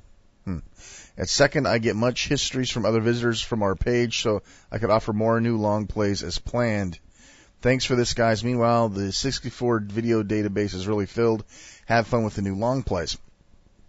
Included in here, Archon 2, Arctic Shipwreck, BC Quest for Tires, Blues Brothers, Conan, Curse of Sherwood, Dragon's Den, let me just jump through here, Gorf, Jungle Hunt, Kickman, Master of the Lamps, Pharaoh's Curse, Raid on Bungling Bay, Scramble, Zorro, and a bunch of other ones. So, this is cool. This is cool. I like the idea. Let's see what format these things are in, just so I can, they're RAR'd, so I have no idea what the actual file is underneath, but lots of stuff. Oh man, there's tons of stuff in here. Dragon's Lair, Blue Max, Ghosts and Goblins. Man, people have a lot of time on their hands. And then there's a whole other folder that has like another set of these things. So, Tapper, Karateka, Jailbreak, Crush. Wow, that's cool. So for those of you who've always wanted to watch these games played and or couldn't play them all the way through yourself, or just wonder what the hell the big deal is with Commodore 64 games, there you go. All right, what else do we have here? Man, so many of these things I got to dig my notes out for. Here's an article from Jamie McDonald, Vice President of Sony Corp Worldwide Studios Europe, has told GameIndustry.biz that he believes digital distribution will overtake discs within the next 5 years. And here's an article that discusses this guy's ideas. Sorry, folks, it's really early here. What can I tell you? Anyway, I hope he's wrong, to be honest with you. Digital distribution, we've talked ad nauseum, and I think we'll just skip out talking about that one again. I got sent an eBay post here about the FC Twin, the video game system, for $49. This is one of those weird, I don't even know what you call this thing. Basically, this is a Nintendo 60 or an NES and a Super NES all built into one unit. Looks kind of legally gray. Funny enough is I've seen these actually in stores. And it works with the original Nintendo controllers and accessories, etc., etc. So there you have it. Can't get a Wii, I guess you get an FC Twin. So look around though, folks. I've seen these things for like $39. But how cool would it be, right, if it does play like NES and Super NES games? It's a little black box. Yeah, I don't know. I'd like to hear somebody's review of the thing before I'd actually start cranking out some buckages on it. You know what I mean? Stuff always creeps me out. Super Console Wars. Yes. Another Star Wars spoof, this time talking about the war between consoles. And I swear I've seen this somewhere before, although supposedly it's new. Anyway, you see fights between, Super Nintendo and, you'll get the idea. It's a really cute movie. It's up on Google Video UK. Like I said, you've probably seen it.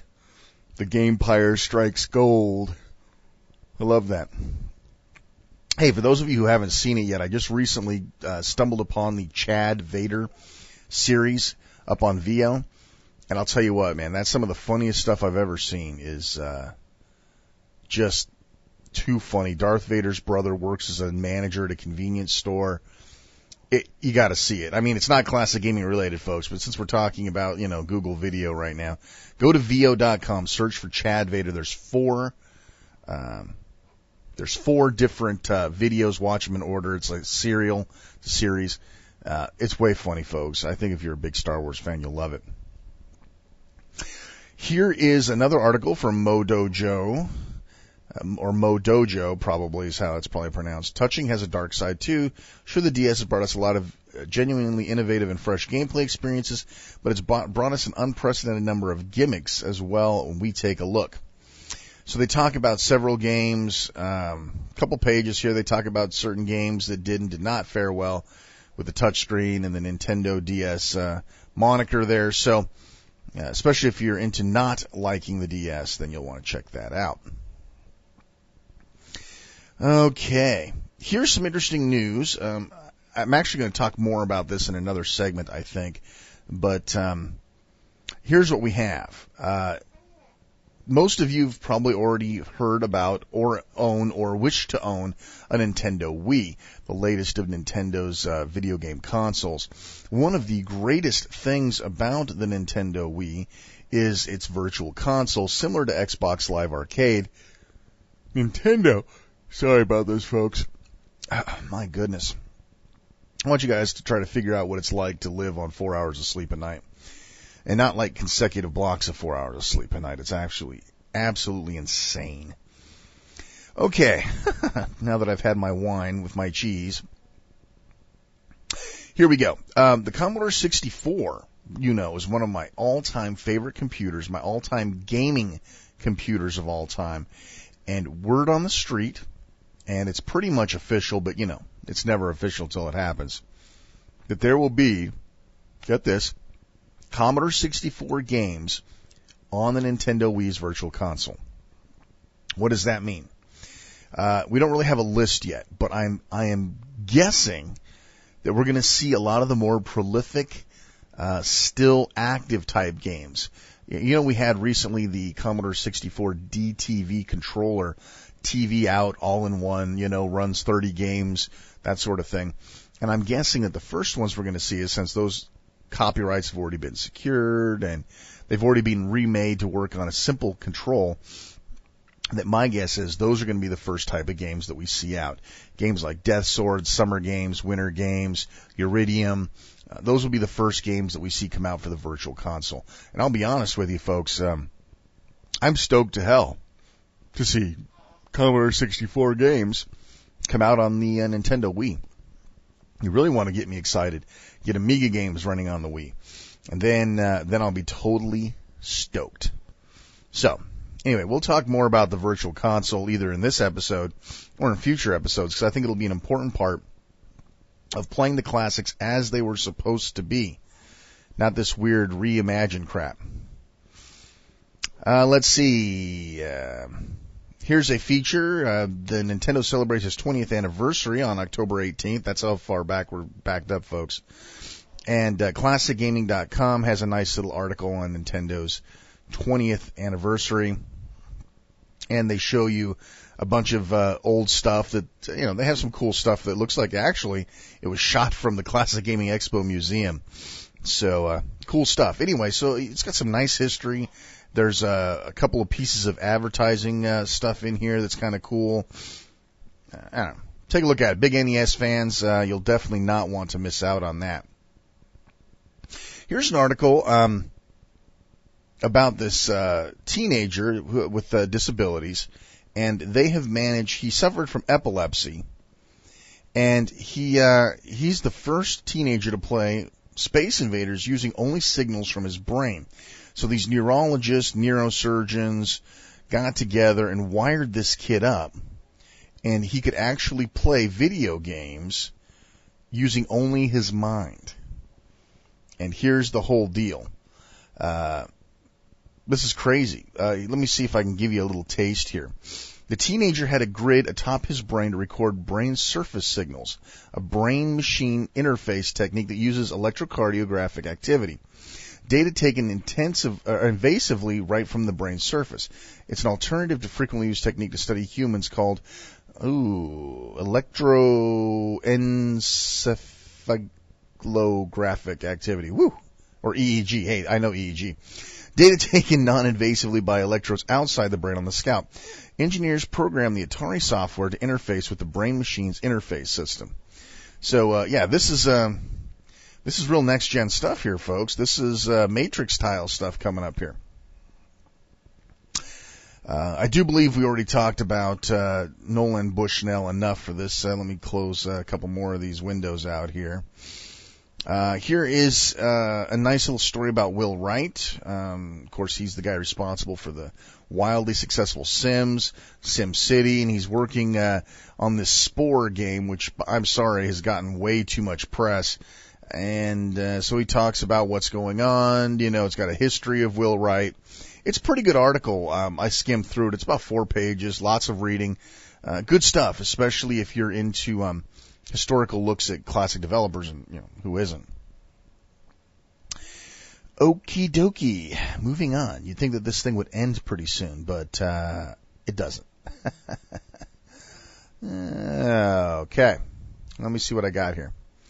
We talked about that enough already. See, I'm trying to go through here and cleanse. I'm trying to help you guys out. Hey, this was some of the best stuff right here that I've seen the last couple of months.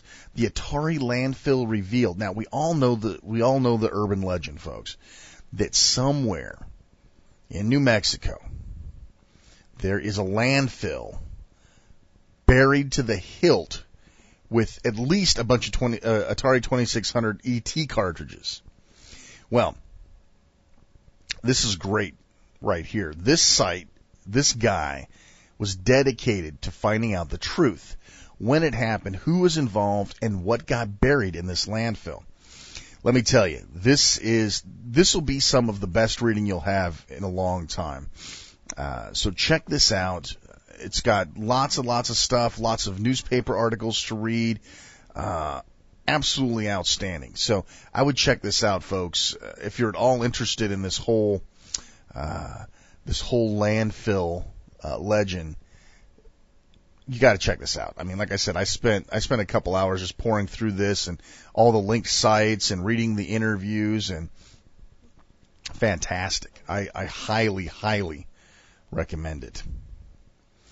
Ah, yes. Dreamcast from Racketboy.com. The best Dreamcast games for today. The top titles that still matter. Now, a lot of people don't realize, I mean, the Dreamcast came and went so fast that a lot of people immediately dismiss it as a player in the last generation. But I'm going to be honest, folks. I still have a Dreamcast.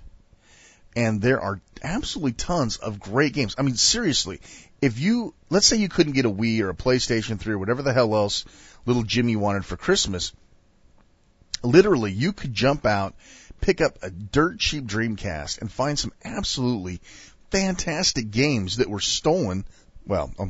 ported over to other consoles. Some of the games they recommend that are still worth looking at, and I agree with a lot of these. Games like Jet Grind Radio, Rez, Samba de Amigo, Virtual Tennis, which is absolutely fantastic, Crazy Taxi, Soul Calibur still looks absolutely fantastic, Street Fighter 3, Revolt, which is an absolutely fantastic game. Literally, you could buy for probably $100 a complete Dreamcast with a ton of these games. Choo Choo Rocket, which I'm still waiting on for the Nintendo DS. Then some games got some honorable mentions here. Ooga Booga, which is one of my kids' absolutely favorite games. Listen, if you've got a DS and you've got like tweens, you know, not quite teenagers yet, but not really adolescents anymore, pick up Ooga Booga, dude. I think I got it like for $5 on eBay. Outstanding game. It's sort of like Super Smash Brothers Melee, but not. You just have to do a Google search, folks. You'll see what I'm talking about. Anyway, literally, if I go through this list, I could find at least 10 fantastic AAA games for the Dreamcast. So you figure Dreamcast, 10 games with controllers, VMU, the whole bit. You figure you could probably get one for under $100. What's the problem? And there's tons and tons of homebrew and emulators and everything else. So don't discount the Dreamcast as still being a great thing. You know, there's still tons of good stuff. Here is an article from Slate.com. It's why you should not buy the Nintendo Wii. And the only reason I talk about the Wii and PlayStation 3 and stuff these days are because, I've kind of become a reborn Nintendo fan. And a lot of people are trying to send me information discredit my newfound love of Nintendo. So I get a couple of these articles, and this talks about some of the Wii's problems. Of course, these are things that we've talked about ad nauseum before, at least on the forums, and so you may find this interesting or not interesting, but in the fairness of journalism, I wanted to make sure that I hooked you guys up. Okay. We talked about Retro Blast already this month. Here's an interesting piece of drama from our forums. I'm a huge fan of this. My forum, as you know, the Monroe World Forums, which is the host of Dual Screen Radio's forums, Retro Gaming Radio's forums, Monroe World stuff, just tons and tons of stuff. We have all these different forums, and we have some real drama queens that end up on these forums. People who they find a difference of opinion, or they find people who are just as strong in their opinion as they are, and once they realize they're not converting anybody, or getting their way or whatever, they post these great messages about how they're not going to be around anymore, blah blah blah. Well, here's this one isn't one of those posts. This is a guy that went back in the Army to go serve our country, and there's good drama in here, folks. I mean, if you haven't been on the forums, okay, don't even have to sign up. Just go and lurk and just watch some of the drama that unfolds. We have great users on our forums. We have great discussions, and everybody's really cool. But I'll tell you, we get some very, very funny things. Anyway, this guy's going off to serve our country, so I wanted to give him Turbo 2XS.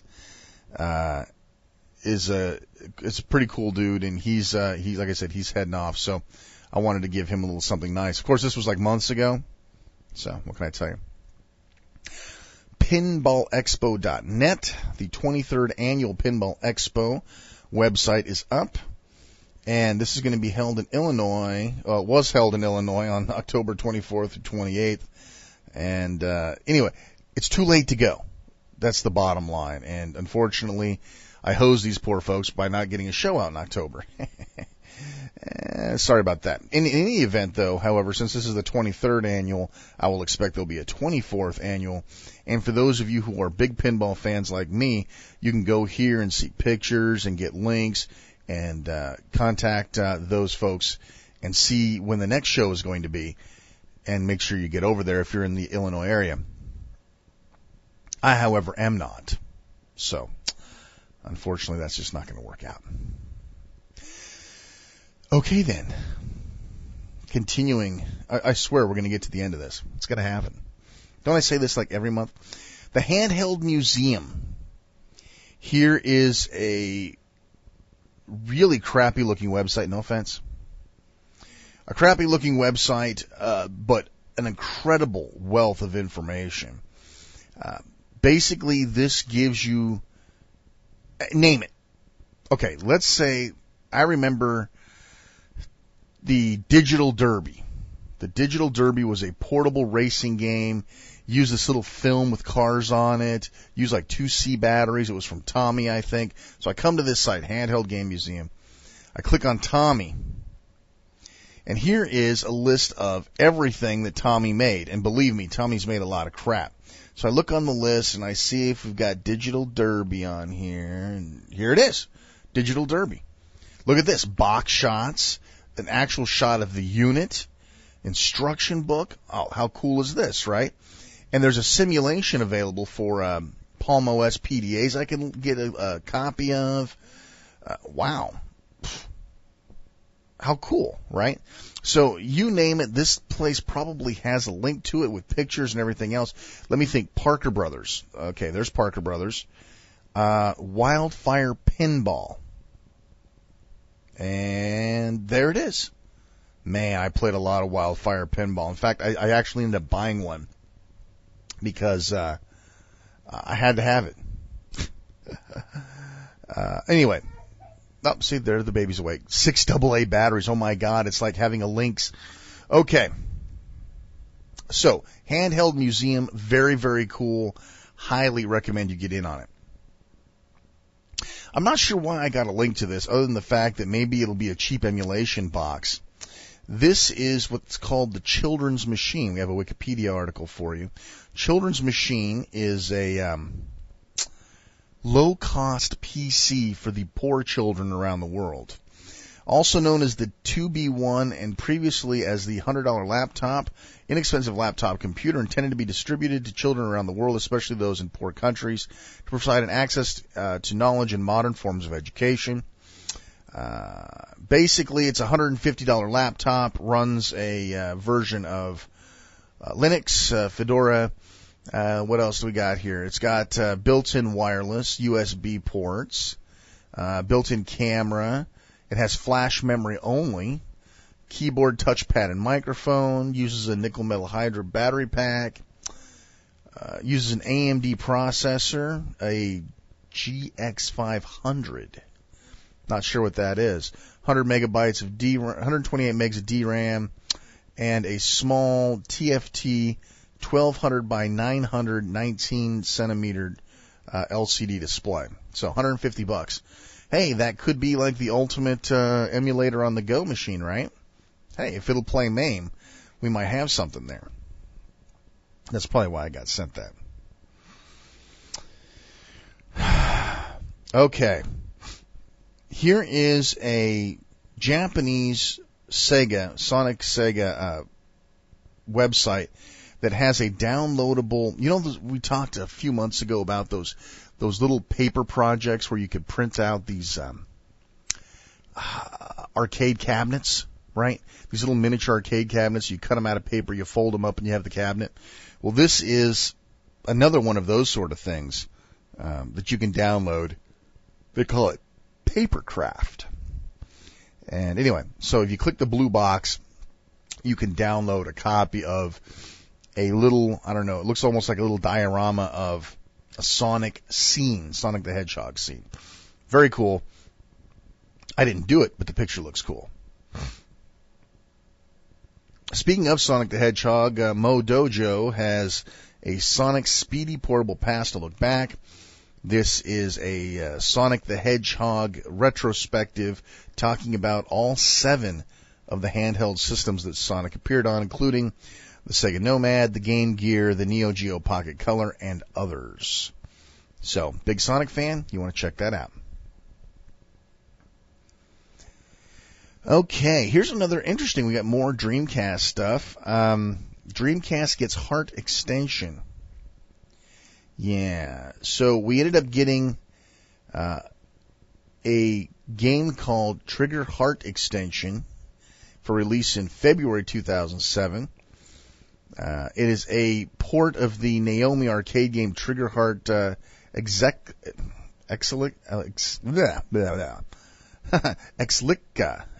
I assume, which is a nifty enemy capturing mechanic. There's a video that you can watch, and I'm telling you, like I said before, people are just nuts about keeping the Dreamcast alive, and this is just another example of people porting this stuff.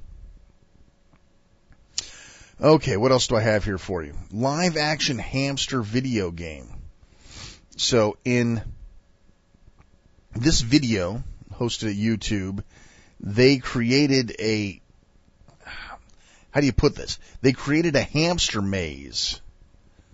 They created a hamster maze that looks like classic video games, and they send this hamster through it to see if the hamster can get out of it.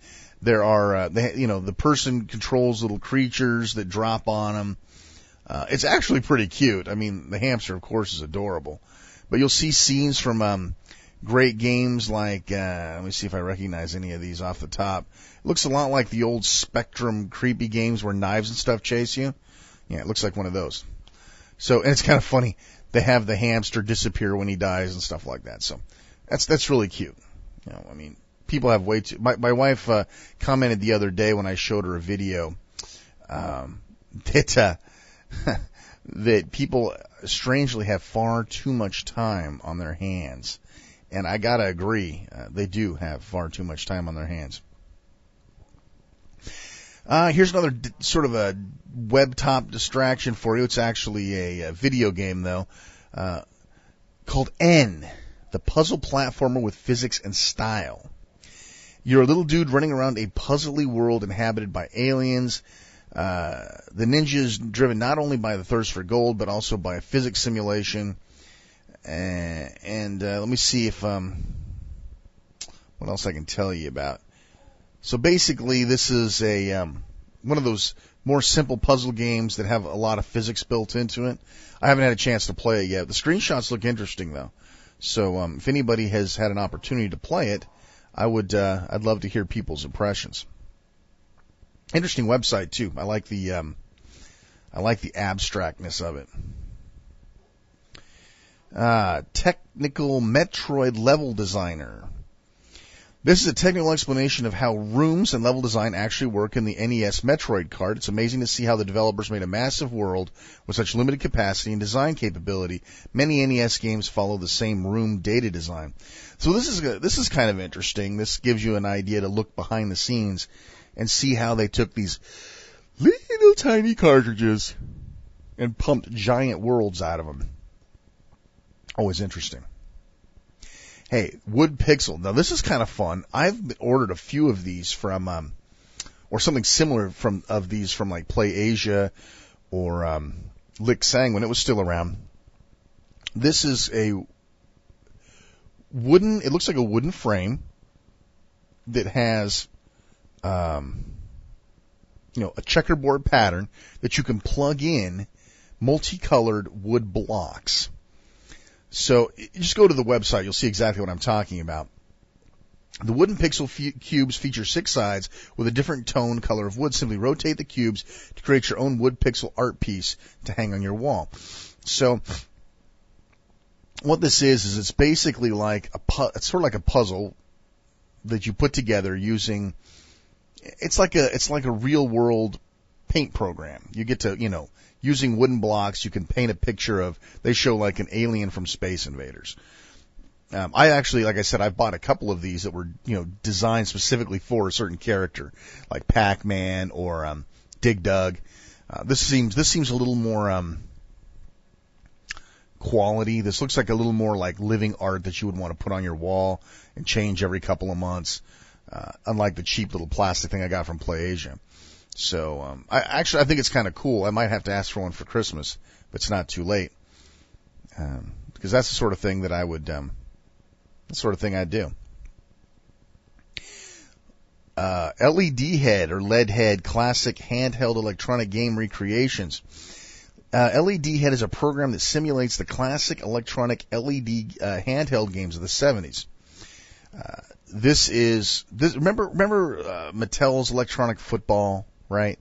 What else? There's soccer, they had baseball, they had basketball, and they were all like basically the same game with a couple of different logic instances and a different colored screen.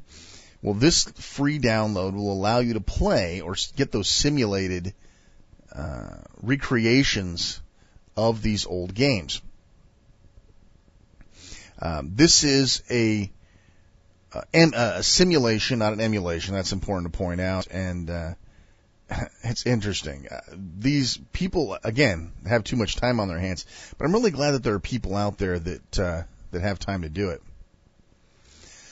Okay. Let's see what we got here.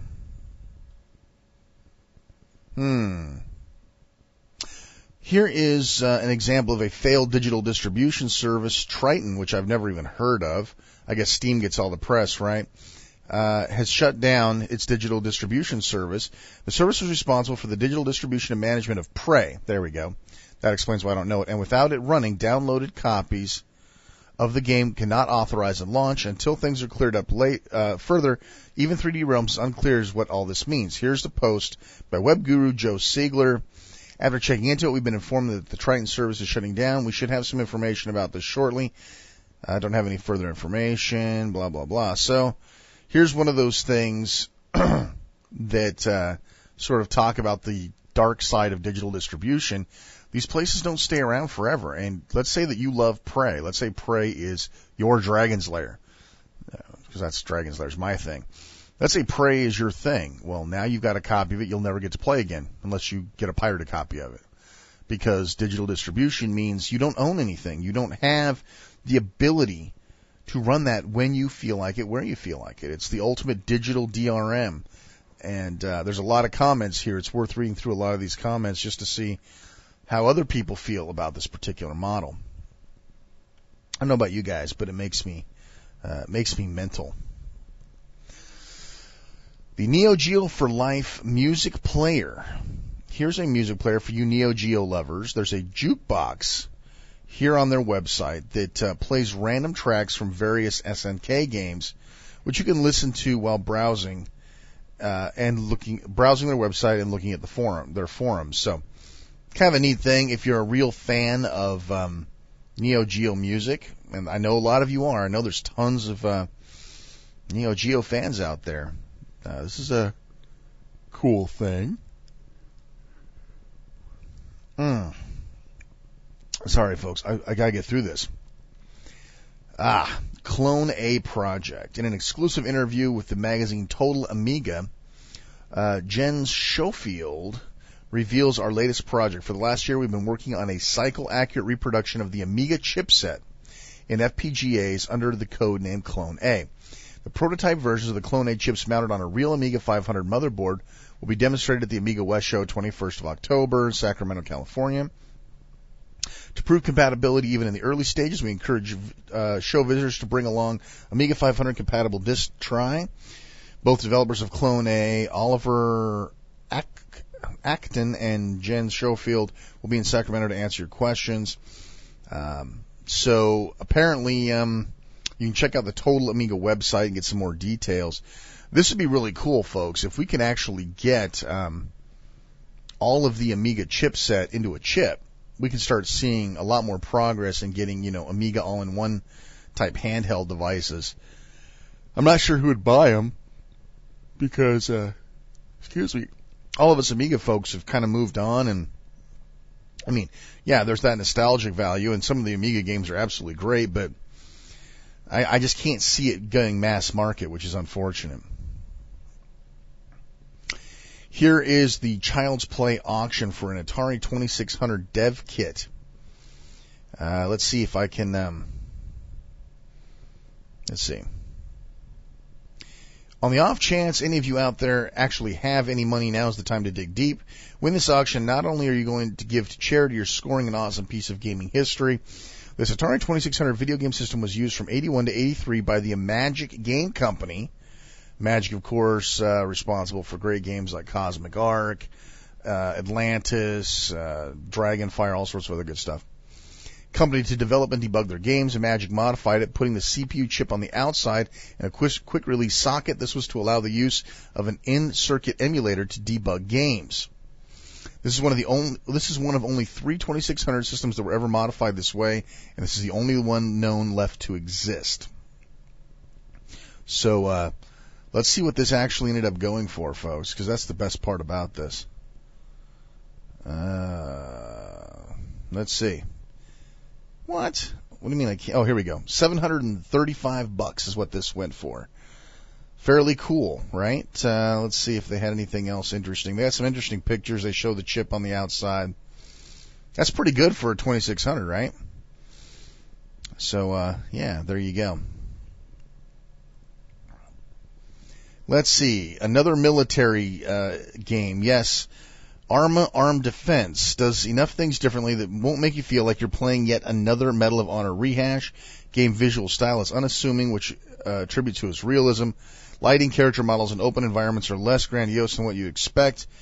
This is an Ubisoft game, Electronic Arts, that's hoping to change the way you think about standard FPSs. Armed Assault looks like you can download a demo. It's huge, and you can play up to 60 players. ArmedAssault.com. I don't know what to tell you. What else to tell you, I should say.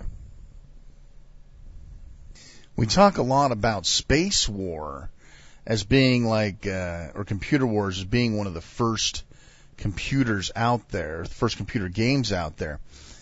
Computer Space, Space War, etc. But apparently before that all-popular unit was a game in 1971 called Galaxy. Galaxy was one of the first coin-operated video games using a DEC PDP 11/20 microcomputer. Designer Bill Pitts and Hugh Tuck produced a reprogrammed version of the classic Space War game. The original machines were installed in Stanford University's Tresser Student Union in September 71 and quickly became tremendously popular. From 72 to 79, Tresser had a second version of the game featured here that could include up to 4 displays. Galaxy was reinstalled at Stanford in the William Gates Computer Science Building from 97 to 2000. So there you go. We have another little piece of history unearthed, which is always cool. Let's see. Here is one from the Internet Archive, a computer games show. A look at the hottest computer games in the early 90s included Word Tryst, Crisis in Kremlin, Earl Weaver Baseball 2, Railway Tycoon, Playmaker Football 2, King's Quest 5, the game's Winter Challenge, and the Sierra Network. It also features a visit to Lucas Games and their development process for titles such as Indiana Jones, Fate of Atlantis, Monkey Island 2, and LeChuck's Revenge. Another segment looks at the in-golf simulators from the Top Pro Sports, a game which actually teaches you how to play better golf.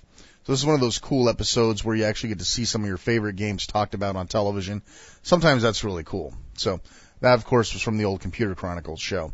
But you can download it in a number of different formats, stream it, whatever you want to do. Good stuff. Good stuff. Okay.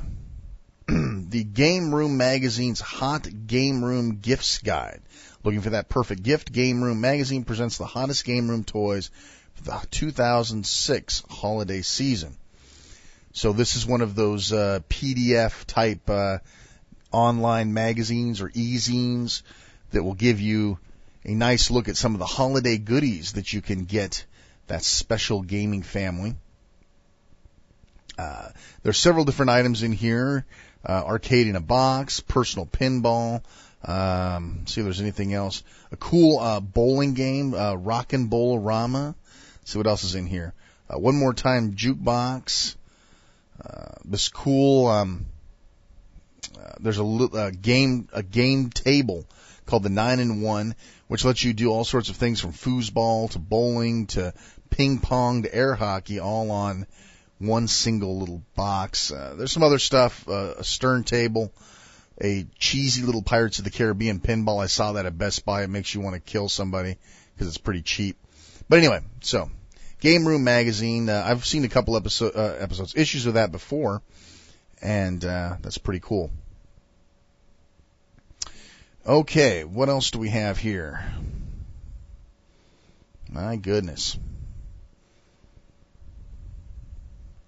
Okay, well, we're getting close to the end, folks. We're getting close to the end. And I've got like one more story here, and I'm trying to figure out exactly what the person wanted me to get out of it. It's not looking good here. All right, well, you're going to have a magic link that's going to send you somewhere, and hopefully you'll pick up from the story. It's from Destructoid.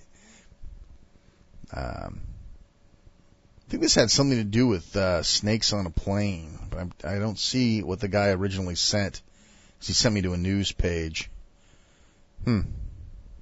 Anyway, well, take a look through the page. It looks like a decent site anyway with lots of news. Ooh, look at that 2600 handheld. Wow. Anyway, there you go. Resident Evil 5 revealed. Looking at some of these other news. Wow. Good stuff. That looks like a pretty good site. I'll have to bookmark that for future lookings. Well, folks, that's going to wrap it up for this episodes of Bits and Bytes. Hopefully you found something interesting out of here. Remember, all of these were contributed by listeners just like you. So please feel free to go to RetroGamingRadio.com and add your bit of news and information you'd like us to cover here on Retro Gaming Radio. Well, folks, that's going to wrap up this edition of Retro Gaming Radio. Special thanks go out to all of you folks that have pre-ordered the Year 7 DVD-ROM. I am so sorry it's taken so long. obviously, the first part of the show should have told you I'd had no idea that these 3 months were going to be absolutely unbelievably horrific. I do apologize. I'm getting it done as soon as I can. I've almost got the jackets done. Everything's just kind of piecemealing, and it's coming together. It's just going slow. Special thanks go out to all of the fans that came to the show from Retro Gamer Magazine. It's been very cool. I continuously hear from tons of you blokes, hey, we read about you in Retro Gamer Magazine. You came to the show. We're big fans, and I really appreciate it. I thought it was interesting, speaking of which, just before I sign things off here, there's more and more I keep hearing about Retro Gaming Radio fans in the wild.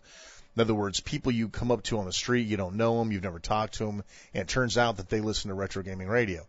That's wild, I still haven't gotten over that kind of level of exposure where somebody random that you can meet happens to listen to the show. It's different to find somebody random that you meet that owns an iPod. That's not something complicated to find. But hey, you ever heard of Retro Gaming Radio? Yeah. Whatever. Anyway, special thanks go out to all of my guests that I've had on the show this last year. 2006 was great. 2007 is going to be even better. And I do appreciate all of you guys sticking through all of this BS that I've had to go through to get a show out. You guys have said some great words. You haven't flamed me for not getting a show out. You guys have been real supportive. Flair, big thanks to you too, my information technology guy. He's my information director. Man, Flair knows everything about the show. He knows more than I do. He's like the Stern Fan Network for Retro Gaming Radio. The guy's awesome. So anyway, again, big thanks to everybody. Again, I apologize 10 times over for the quality of the show this month. Things will get back to normal, and we'll have a good show in January. This is Shane R. Monroe saying, until next time, keep it retro.